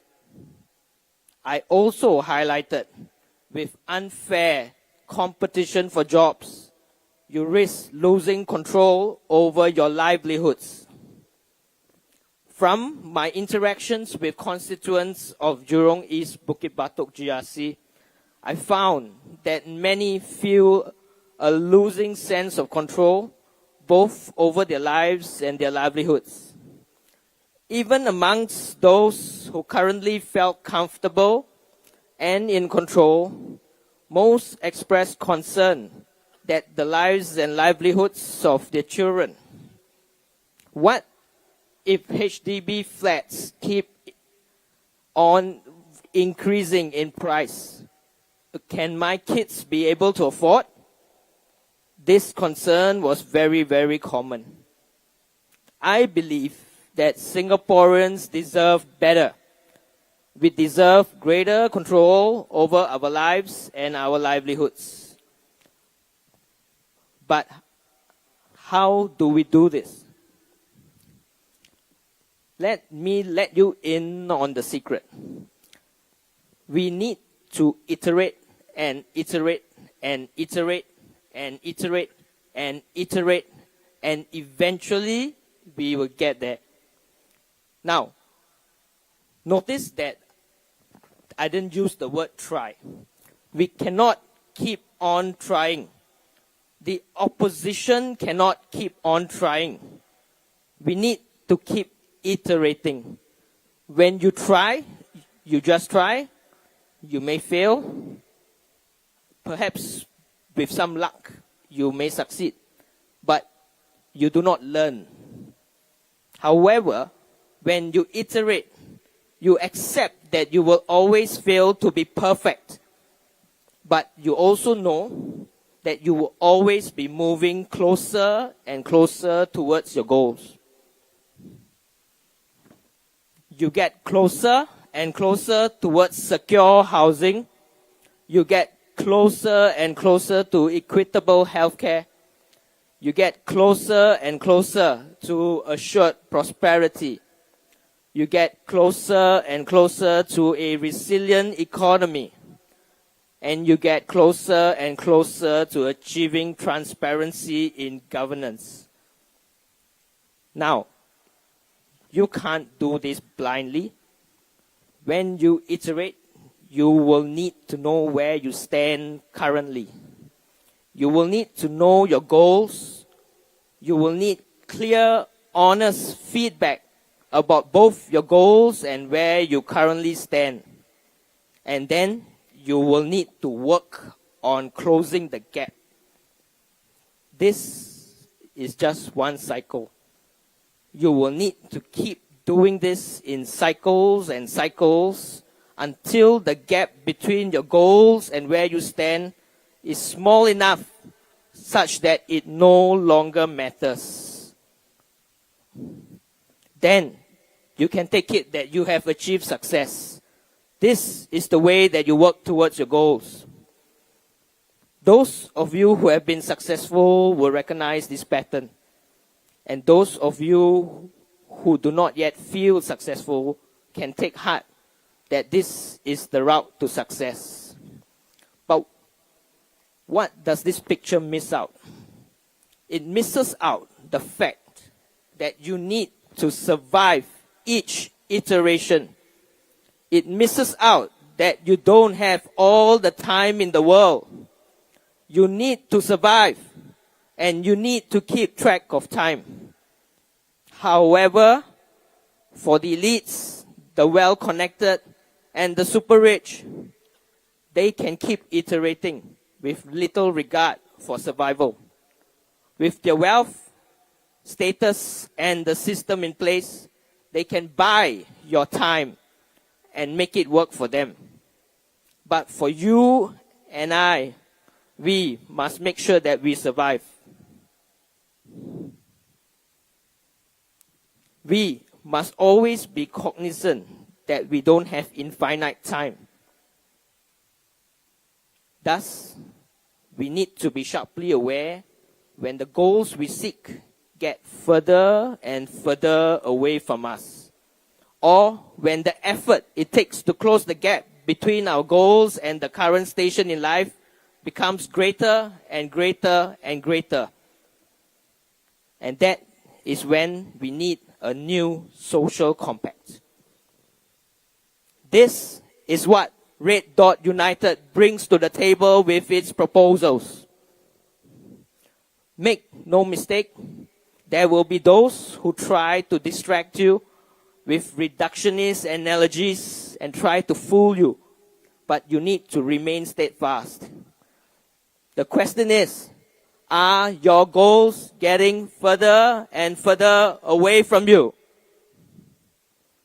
The question is the effort that it takes to close the gap between your goals and your current station in life getting larger and larger and larger? And this, I reiterate again, is when you need a new social compact. And here at Red Dot United, this is what we bring to the table with our proposals. Thank you.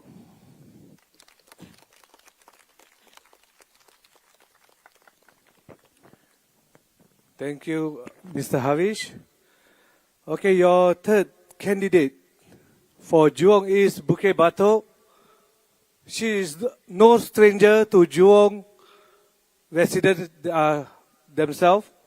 She have contested in 2020 as part of the Jurong GRC team, but sad to say, PAP like to do chop, cut, and replace the constituency. Nevertheless, she is still here, walking with you, listening to you. Let me introduce you, Liana Damira.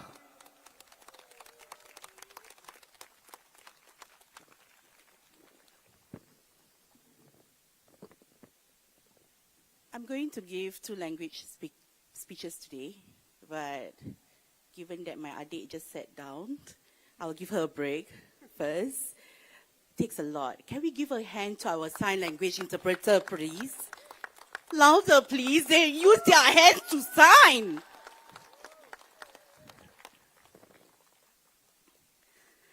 Good evening, everyone. I'm here again. My name is Liana. I am still fulfilling my promises for Jurong GRC. Oh no, now it's a new GRC, Jurong East Bukit Batok. Now let me begin with a simple but important question. Have your lives improved over the last 5 years?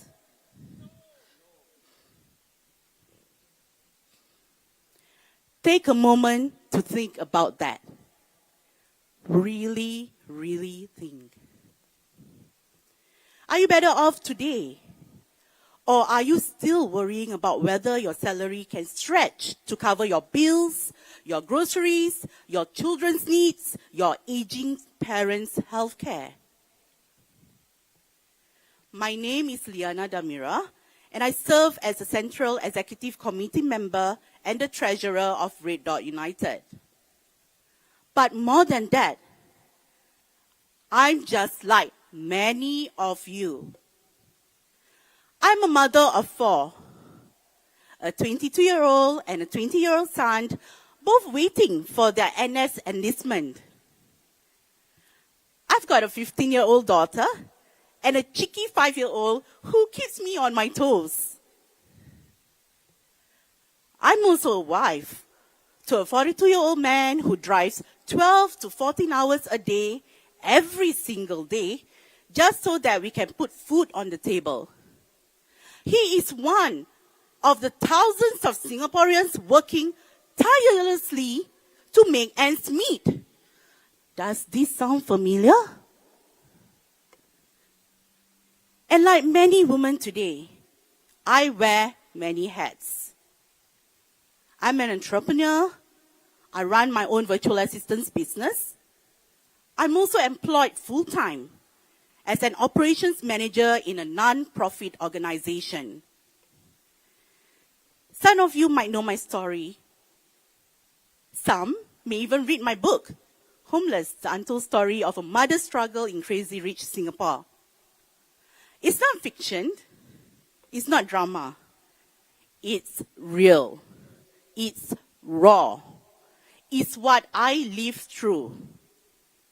I was once homeless. I was once a single mother with 3 children, raising them without support, nor a single cent of maintenance from my deadbeat ex-husband. Just greed, resourcefulness, and determination. I pulled through. My children and I, we moved on. We built a new life. But here's the thing. What I went through 15 years ago is still happening today. And that is what breaks my heart. Just a few days ago, I met a resident who told me they had to cancel their medical appointment. Why? Because they had to choose between paying for a consultation or buying groceries to eat at least one meal that day. Imagine that. In a country as wealthy as ours, people are still having to choose between food and medicine.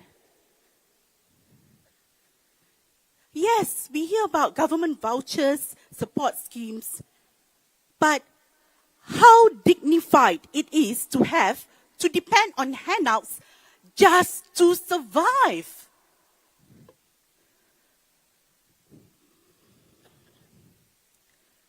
This is not just about policies. It's about people.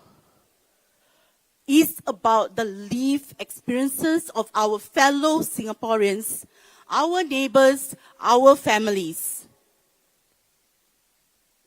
Now let me share with you about someone I spoke with yesterday. A taxi driver who picked me up on the way to a walkabout in Jurong East, Bukit Batok, GRC. He shared his thoughts with honesty and frustration. He said he's from the baby boomer generation, and he remembers a time when politics meant something, when leaders were, in his words, hardcore. When they were visionary, bold, and committed to building a nation. But now, he questions the new PAP leadership.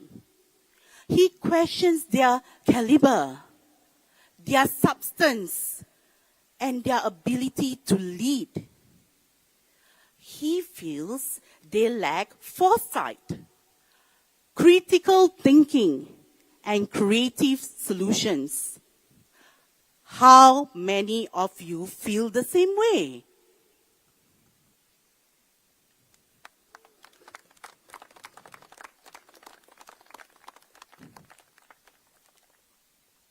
How many of you look at today's minister and wonder, what what exactly do they bring to the table for Singapore's future? Now, the taxi driver said, politics used to be about nation building. Now, it feels like it's just about maintaining control and getting $1 million paychecks. And I couldn't help but agree. We cannot accept the status quo anymore. We need leaders who understand the real challenges on the ground. Leaders who have lived them. Leaders who don't just speak from air-conditioned offices, but from a place of shared experiences. My dear fellow Singaporeans, these are your leaders.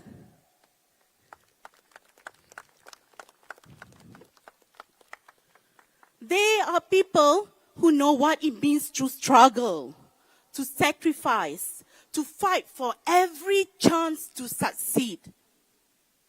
That is why I stand here today, not just as a politician, but as a mother, a wife, a worker, a Singaporean who wants better for all of us. We at Red Dot United believe that it is time for Singaporeans to be treated like first-class citizens.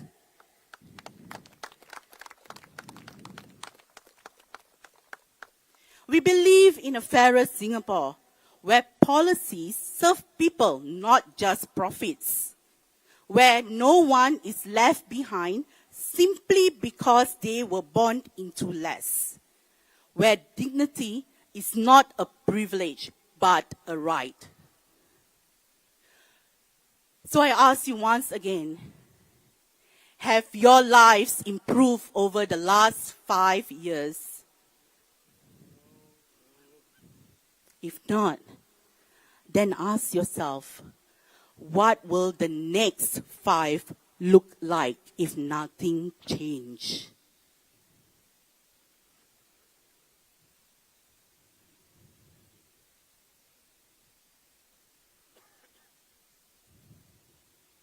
Together, let's build a Singapore that is more compassionate, more courageous, and more fair.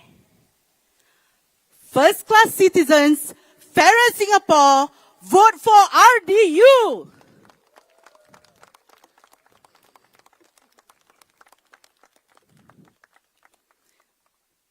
Thank you. I proceed now with my Malay speech. Thank you, adik. Assalamualaikum warahmatullahi wabarakatuh. Assalamualaikum warahmatullahi wabarakatuh. Selamat malam semua. Izinkan saya mulakan dengan satu soalan yang mudah tetapi sangat penting. Adakah kehidupan anda semakin baik dalam 5 tahun yang lalu? Ambil sedikit masa untuk fikirkan dan fikirkan betul-betul. Adakah anda lebih selesa hari ini atau anda masih risau sama ada gaji anda cukup untuk membayar bil, memberi barang dapur, menampung keperluan anak-anak dan juga rawatan kesihatan untuk ibu bapa yang semakin melanjut usia. Nama saya Liana Damira. Saya berkhidmat sebagai ahli jawatankuasa eksekutif pusat dan bendahari bagi parti Red Dot United. Tapi lebih daripada itu, saya adalah seperti anda semua. Saya seorang ibu kepada 4 orang anak, 2 orang anak lelaki berumur 22 dan 20 tahun yang sedang menunggu untuk menjalani perkhidmatan negara.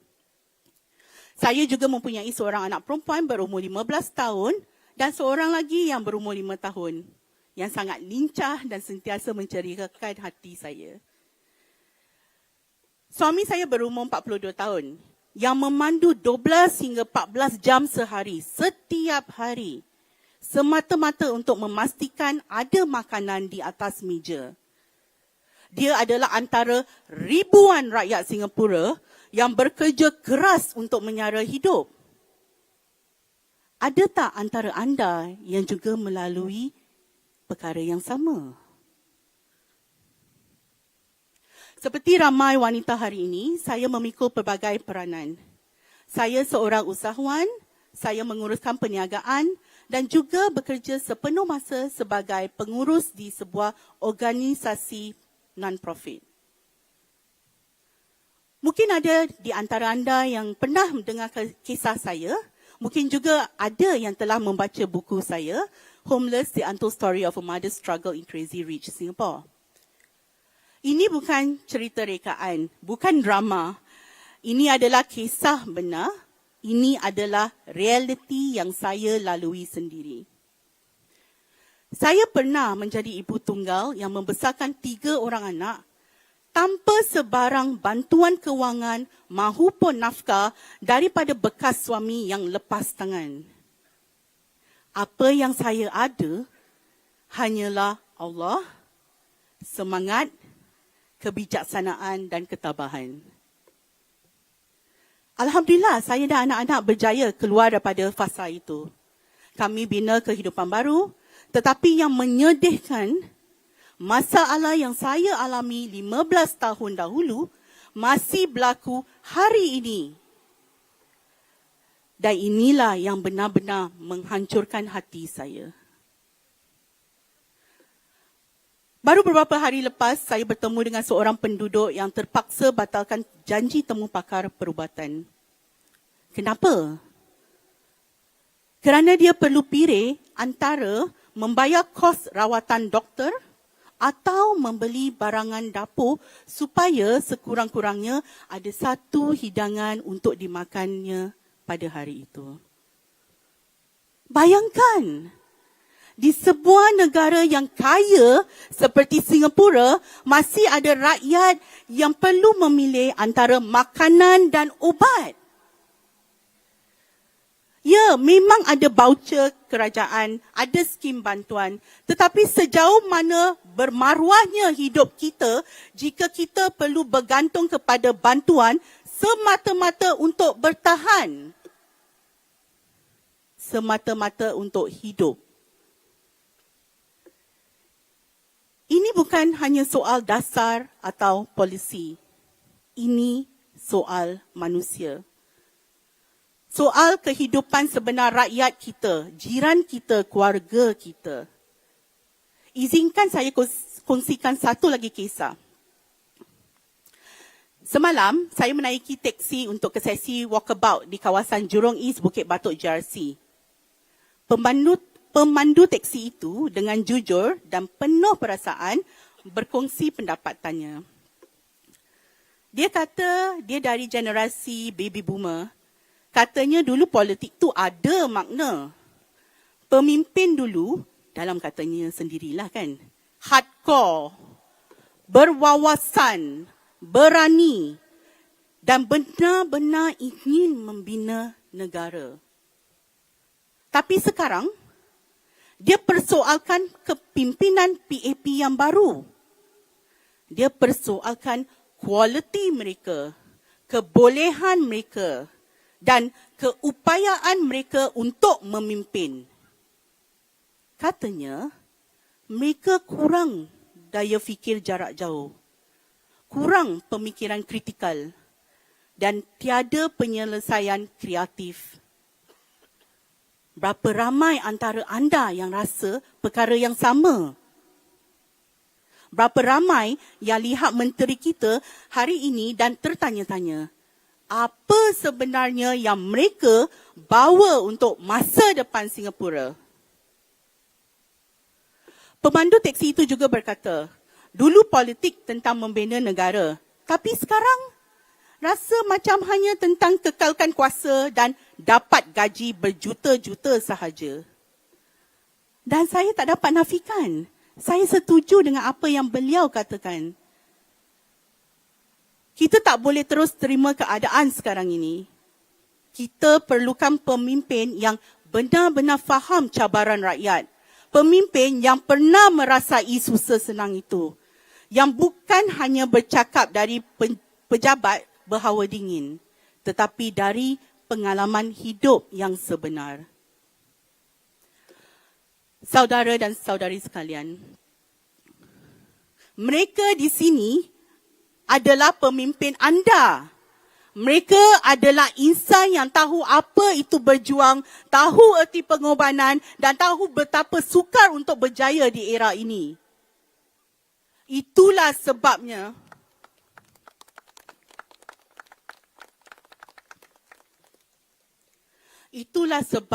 saya berdiri di sini hari ini. Bukan sekadar sebagai ahli politik, tetapi sebagai seorang ibu, seorang isteri, seorang pekerja dan rakyat Singapura yang mahukan masa depan yang lebih baik untuk kita semua. Kami di Red Dot United percaya bahawa sudah tiba masanya rakyat Singapura dilayan sebagai warga negara kelas pertama. Kami percaya pada sebuah Singapura yang lebih adil, di mana dasar dan polisi memberi manfaat kepada rakyat bukan semata-mata keuntungan, di mana tiada siapa yang ketinggalan hanya kerana mereka dilahirkan dalam keadaan serba kekurangan, di mana maruah hidup bukan satu keistimewaan, tetapi sesuatu hak asas. Jadi saya tanya sekali lagi, adakah kehidupan anda semakin baik dalam 5 tahun yang lalu? Jika tidak, tanya diri sendiri, bagaimanakah 5 tahun akan datang jika tiada apa-apa pun yang berubah? Ayuh kita bina Singapura yang lebih penyayang, lebih berani dan lebih adil. Warga negara kelas pertama, Singapura yang lebih adil, undilah RDU. Terima kasih.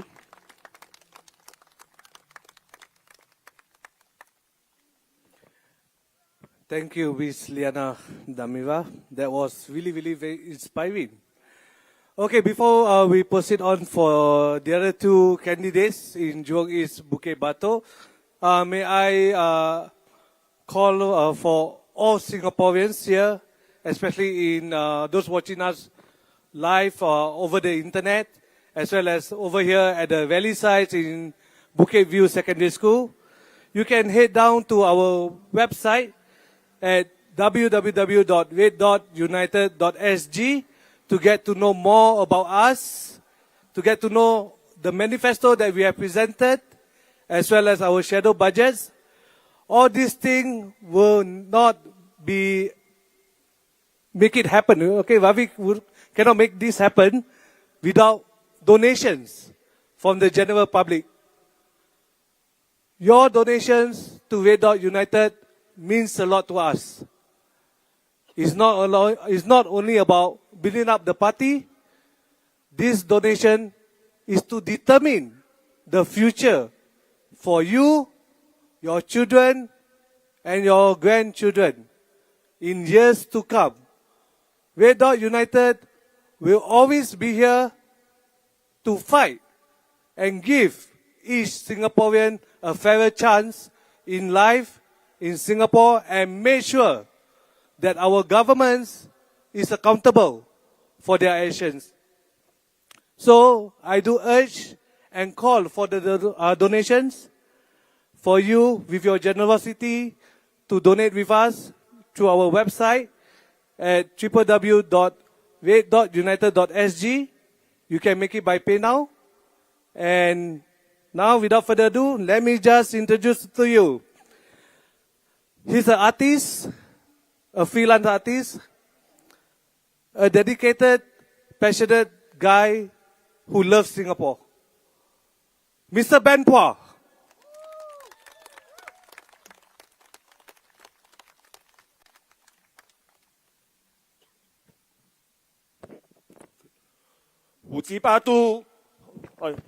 裕廊东五级八都集检区的居民朋友们，大家好，我是 Ben Phua，潘家定，在早期，新加坡专注于国家建设，我们的建国一代非常努力，只为了让下一代过上更好的日子。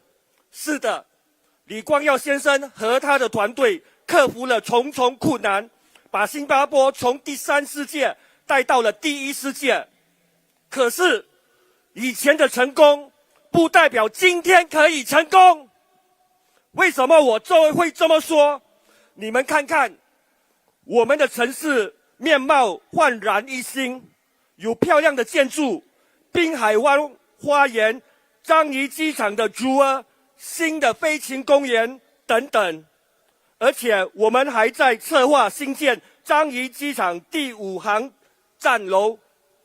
但我们必须坦诚地问一句：新加坡人的收入是否也有同样的增长？有没有？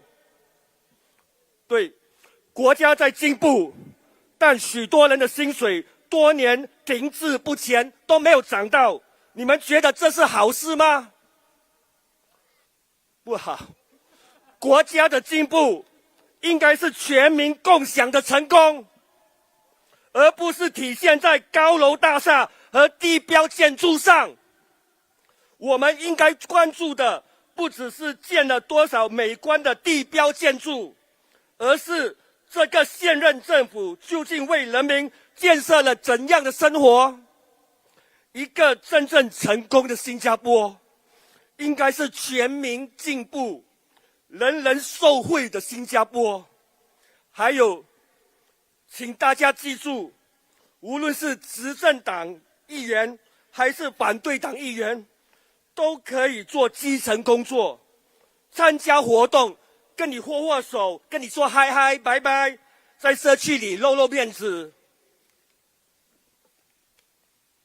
但是，在基层出现和真正改善人民生活是两回事。我们不能忘记，当这些 BAB 议员走入社区，跟你笑笑嘻嘻握手，大家心里也清楚，你们也见证了，他们还是最终支持调高消费税 GST、交通费等等，让你们生活不好过，对不对？这些政策都在伤害中低收入群组。新加坡人已经清醒了，我相信知道所有 BAB 议员都会顺着党的路线，所以代表人民不只是被看见，而是在关键时刻能不能站出来为人民说话，争取，对不对？再看看裕廊东5级8都机选区，有副海燕部长坐镇，并不代表所有居民的生活就会自动变好。我们别玩文字游戏了，他一个人不能代表整个团队。整个 GRC 一共有5位议员，如果 BAB 政府提出了不利于人民的政策，每位议员都不敢为人民发声，最终吃亏的是谁？是我们居民，新加坡人。你说的对不对？我说的对不对？选举真的不是比人气高，而是要选一个真正担当、愿为你们发声、肯做事、改善民生的团队。居民必须认清这一点。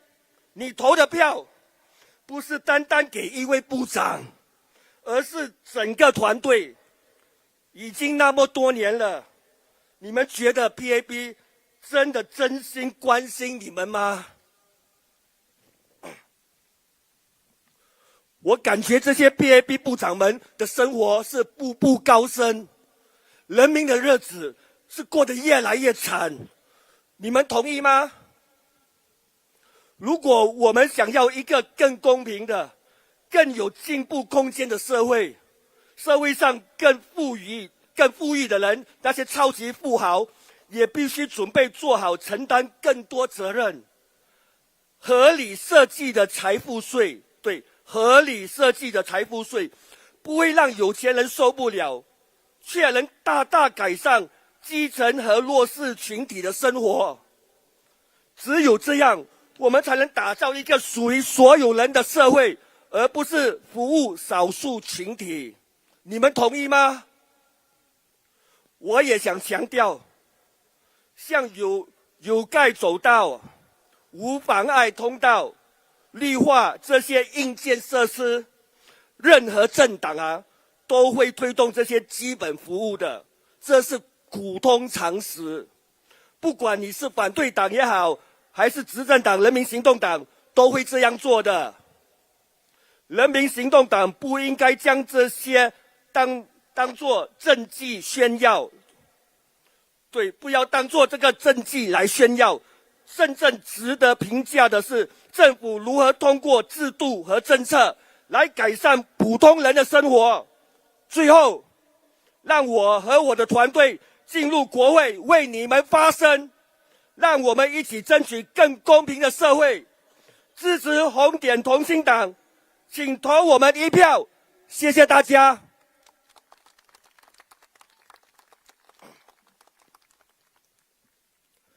Now let me speak briefly in English. Hello Singaporeans, hello residents of Jurong East Bukit Batok GRC. From the past to today, our skyline is transformed greatly. We have beautiful buildings, gardens by the bay, the jewel at Changi, a new bird park, and plans for Changi Airport Terminal 5. But let's ask ourselves honestly, has the people's income grown in the same way? While the country moves forward, many workers' salaries have stayed stagnant for years. National progress should be shared by everyone, not just seen in buildings and landmarks. It's time to look not just at the buildings we have built, but the lives we are building. A truly successful Singapore is one where progress lifts every Singaporean. Please remember, any MP, whether from the ruling party or the opposition, can do grassroots work. Any MP can attend events, shake your hands, smile at you, and be visible in the community. But there's a difference between being seen on the ground and truly improving people's lives.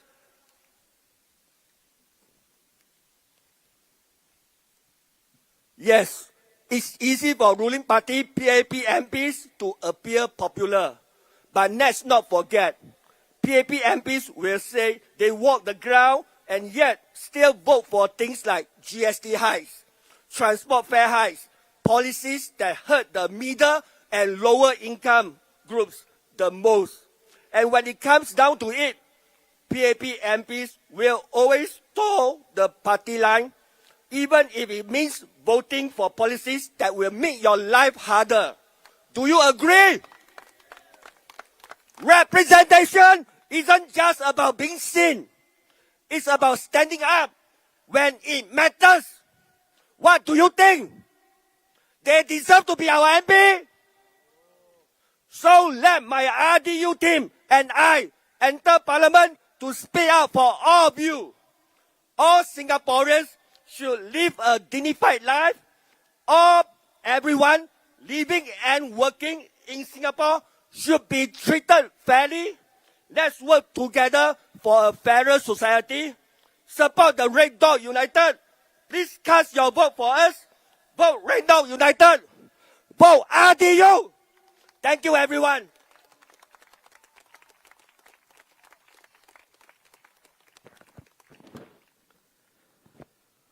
Wow. I tried to sink in the passion from there, yeah. So, last and foremost, we have the candidates for Jurong East Bukit Batok, Mr. Osman Sulaiman.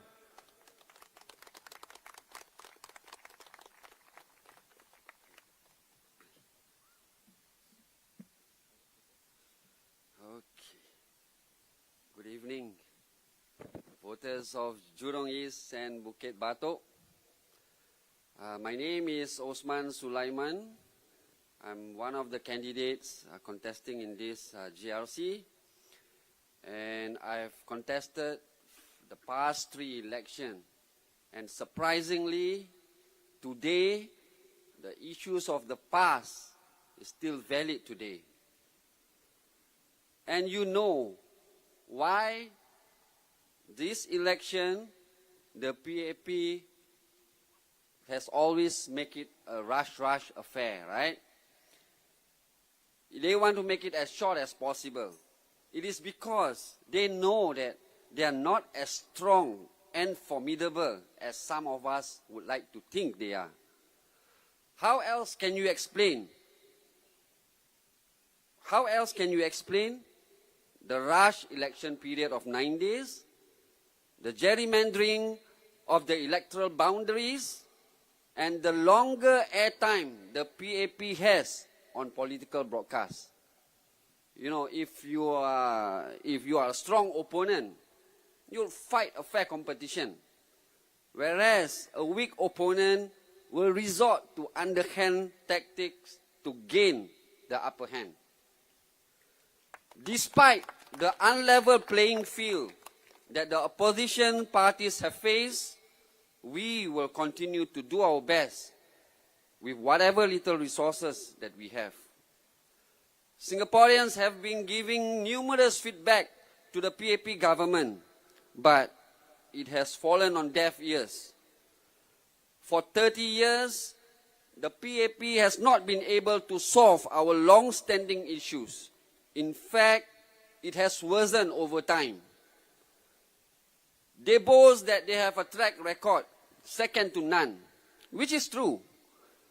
But please also be reminded that these track records include the downward spiral of our fertility rate, the increased income inequality, the higher cost of living, and the skyrocketing prices of flats, and expensive healthcare, and most importantly, the stagnation of your wages. So these are the track records too. Recently, the Prime Minister Lawrence Wong has said the best way to manage cost pressure is to keep income rising faster than inflation. Now I want to ask Minister Lawrence Wong, what has he implemented to keep our income rising faster than inflation? Nothing. Nothing concrete. In fact, it allows cheap foreign labor from around the region into Singapore. Without implementing minimum wage locally, this is a slow death for the working class.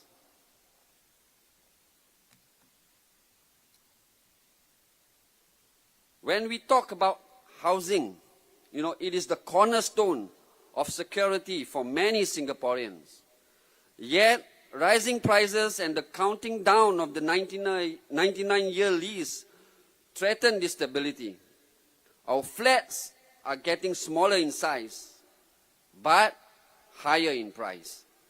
HDB has refused to disclose the cost of building our flats. And I guess they know why. I'm sure they know why they refuse to disclose this figure to us, because they know that this is a money-making machine for them. They can say that as a whole HDB is in deficit, but what we want to know is the cost of building our flats. Because I think the government shouldn't make money by providing public housing. The government has not been able to solve the high cost of housing. And it is always rigid in its implementation of reform, preferring instead to tweak the system rather than holistically revamping our housing policies. How many times have the government deployed the cooling measures? ABSD, BBDC, ABCDE, all. The price of our house is still rising. So in RDU, we actually propose that HDB estate should be eligible for SCRS. We also want to introduce a rent-to-own scheme for lower income groups and young singles, and recommend restriction on resale purchases by new citizens and PR. This will allow Singaporeans to prioritize long-term housing supply for Singaporeans. So, my dear Singaporeans, the rising cost of living isn't just a number. It is a wake-up call. But the government has fallen asleep.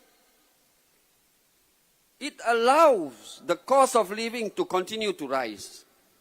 And it is time to build an economy where opportunity doesn't come with a price tag. You see, just last year, the SP Group has posted that it made $1.1 billion in 2024. It's billion, not million. $1.1 billion in 2024. But yet, our water and electricity tariff keeps going up. While corporations post record profits, working families like us, we clip coupons just to survive. That's not an economy, it's exploitation.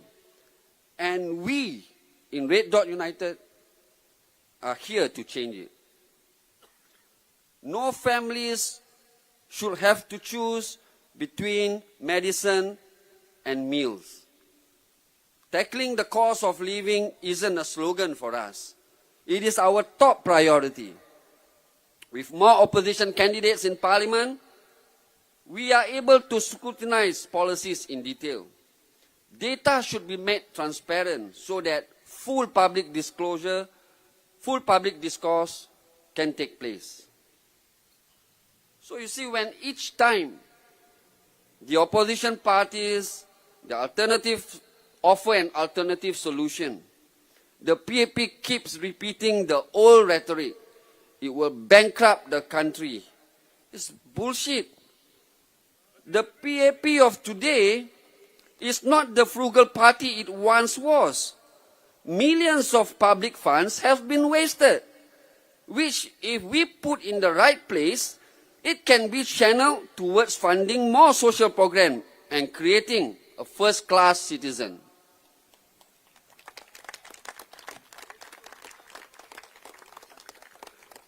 So I would like to share a real-life situation. My dad was diagnosed for having lung cancer in 2022, so at the age of 81. So what saddens me the most is that despite having money in his MediSave account, he wasn't able to utilize any of his funds. There are a lot of limitations regarding the use of his MediSave.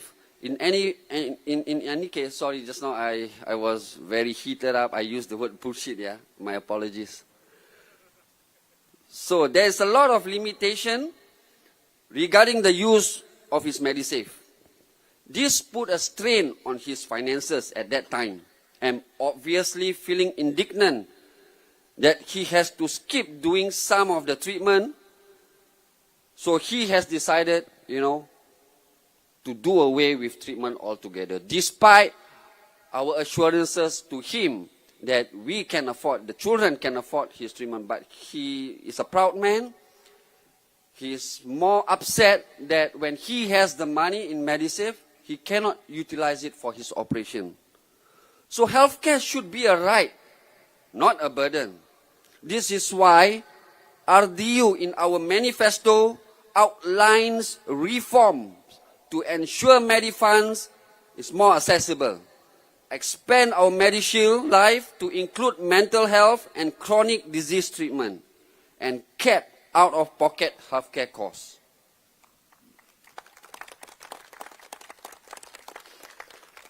We know that the PAP field a lot of new candidates, anchor minister here, anchor minister there, and before an election, they give out CDC vouchers. But so is this supposed to restore our confidence in them? Or is this just to soften the blow before more crushing policies that continue to hurt us? Instead of real reform, the PAP made only motherhood statement. No one is left behind. We will take you with us. But, the track record shows that for 30 years, there are many who has fallen through the crack. Stale solutions from the PAP, tweaking here and there without, concrete solution, and hoping that the problem will go away. It is dangerous to lodge all power in one party and keep it there. This leads to bad governance and gradual deterioration of public morals. So every political party, they has the same conviction. Wants to make Singapore a great nation, to make Singapore a better place. The PAP has that power for 50 years. Somehow along the way, it has lost its direction. You see, the 9% increase in our GST, I'm sure a lot of Singaporeans are unhappy about it. But none of your PAP MP disagrees with it. None of them talk about it in Parliament. So you are not being represented properly. If you like your MP because, he or she is a good person, by all means, I believe they are a good person too. But a good person doesn't necessarily mean they are effective. We have the ability to vote an incompetent government out.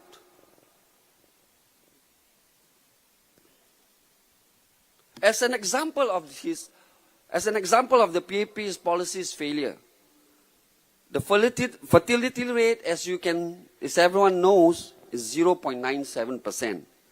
And we cannot replace ourselves. So the PAP has taken the short-term solution by granting foreigners citizenship in Singapore. It's fine.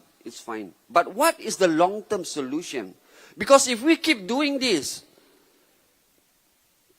our identity as Singapore will be gone by the 4th or 5th generation. So instead of offering concrete solution, they are taking the easy way out. So Singapore needs a new social contract, one that restores fairness, dignity, and the security to every citizen. Dear voters of Jurong East and Bukit Batok, RDU offers a clear, people-first alternative to the status quo, where every Singaporean is treated as first class. And we take town council management very seriously. So this election provides you, the resident of Jurong East and Bukit Batok, a real choice. We need your support, and every single vote counts. If Hougang voters, residents are called warriors for voting the opposition party, and then on the 3rd of May, 2025, Jurong East and Bukit Batok voters will be the paladins of the West. Vote for Red Dot United. Thank you and good night. Okay, thank you, Mr. Osman. Okay, that is all the 15 candidates. Before we make a move, let me just recap again. All the 15 candidates for Red Dot United. From Holland Bukit Timah, Mr. Sharat Kumar. Emily Wu. Nizar Subair. And myself. Jurong Central SMC, Ms. Kala Manikam. Nisun GRC, Dr. Syed Alwi. Dr. David Fu. Mr. Pang Heng Chuan. Ms. Sharon Lin. And Mr. Ravi Philaman. As well as Jurong East Bukit Batok GRC, Mr. Osman Sulaiman. Mr. Ben Pua, Miss Liana Damira, Mr. Havish Mohanadas, and Mr. Marcus Neo.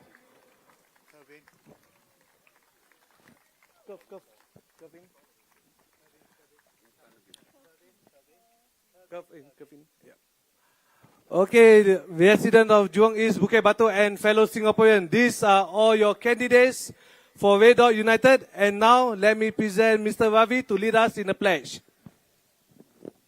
Before I say the pledge, there's something that I would want to say. I think politics must be based on honesty, because only in honesty can we have truthfulness. One of my candidates, Mr. Osman, said that the HDB makes money from selling the HDB flats. That is a perception that many Singaporeans have. The government has refuted this claim, and it has put up clarifications on its website saying why it does not make money. Despite all these clarifications, people still do wonder why a 3-room HDB flat is on the resale market for over $500,000. That is a real issue. Don't you agree? I think what is needed today is that we don't have a vision to go forward. That is the real issue. In the past, we used to have the 5 C's. Even if they were not perfect, they were still tangible things to hope for, to aspire towards, to dream towards. They were the cash, condo, credit card, country club memberships, and cash. But today, look at the 5 C's that we are told to look forward to. What are they? Cash handouts, CHAS card rebates, conservancy rebates, CPF top-ups, and CDC vouchers. Where is the dignity for Singaporeans in living like that? Instead, RDU asks that Singapore and Singaporeans forge a new social compact. One that is based on collective prosperity, one which places citizens' dividend at its core, one where comprehensive housing reset is made, one where caring healthcare is at the foundation, and one in where civil freedom is at the core of it. This new social compact is based on housing security, on equitable housing, assured prosperity, resilient economy, and transparent governance. Dear Singaporeans, we need a new Singapore. And Red Dot United is committed to building this new Singapore. A few days ago, Prime Minister Lawrence Wong paid a little tribute to Red Dot United. He said that in this election, besides the Workers' Party, Red Dot United has fielded the largest slate of candidates.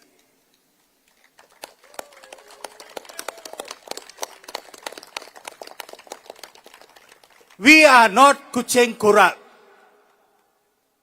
RDU is here to stay. And we have given you a good slate of candidates that you can put your trust in. In our slate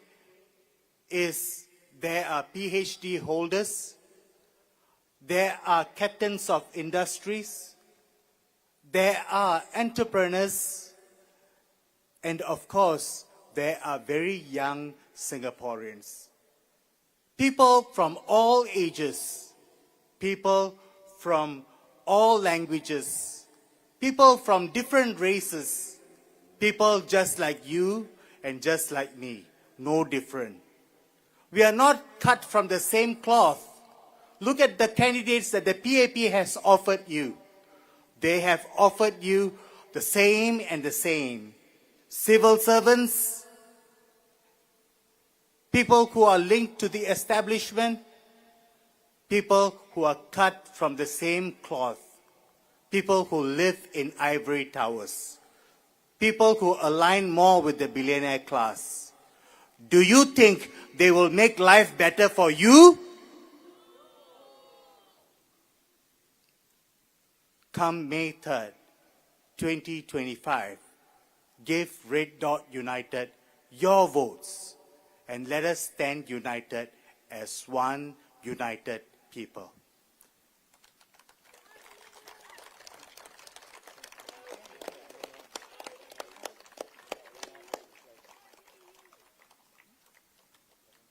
And towards that, let us take our pledge together.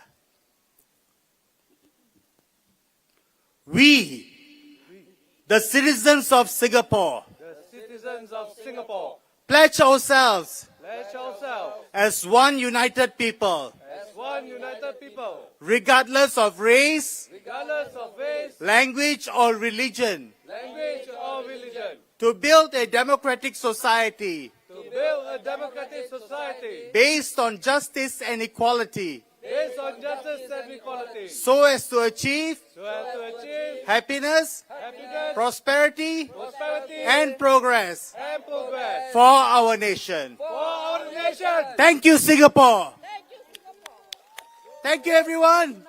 Red Dot United. Red Dot United. Red Dot United. Red Dot United. Red Dot United. Thank you, everyone. A very good evening to you. And we'll see you again at our next rallies. We'll see you on the ground. And you can catch our action on our website. Thank you very much and good night. Good night.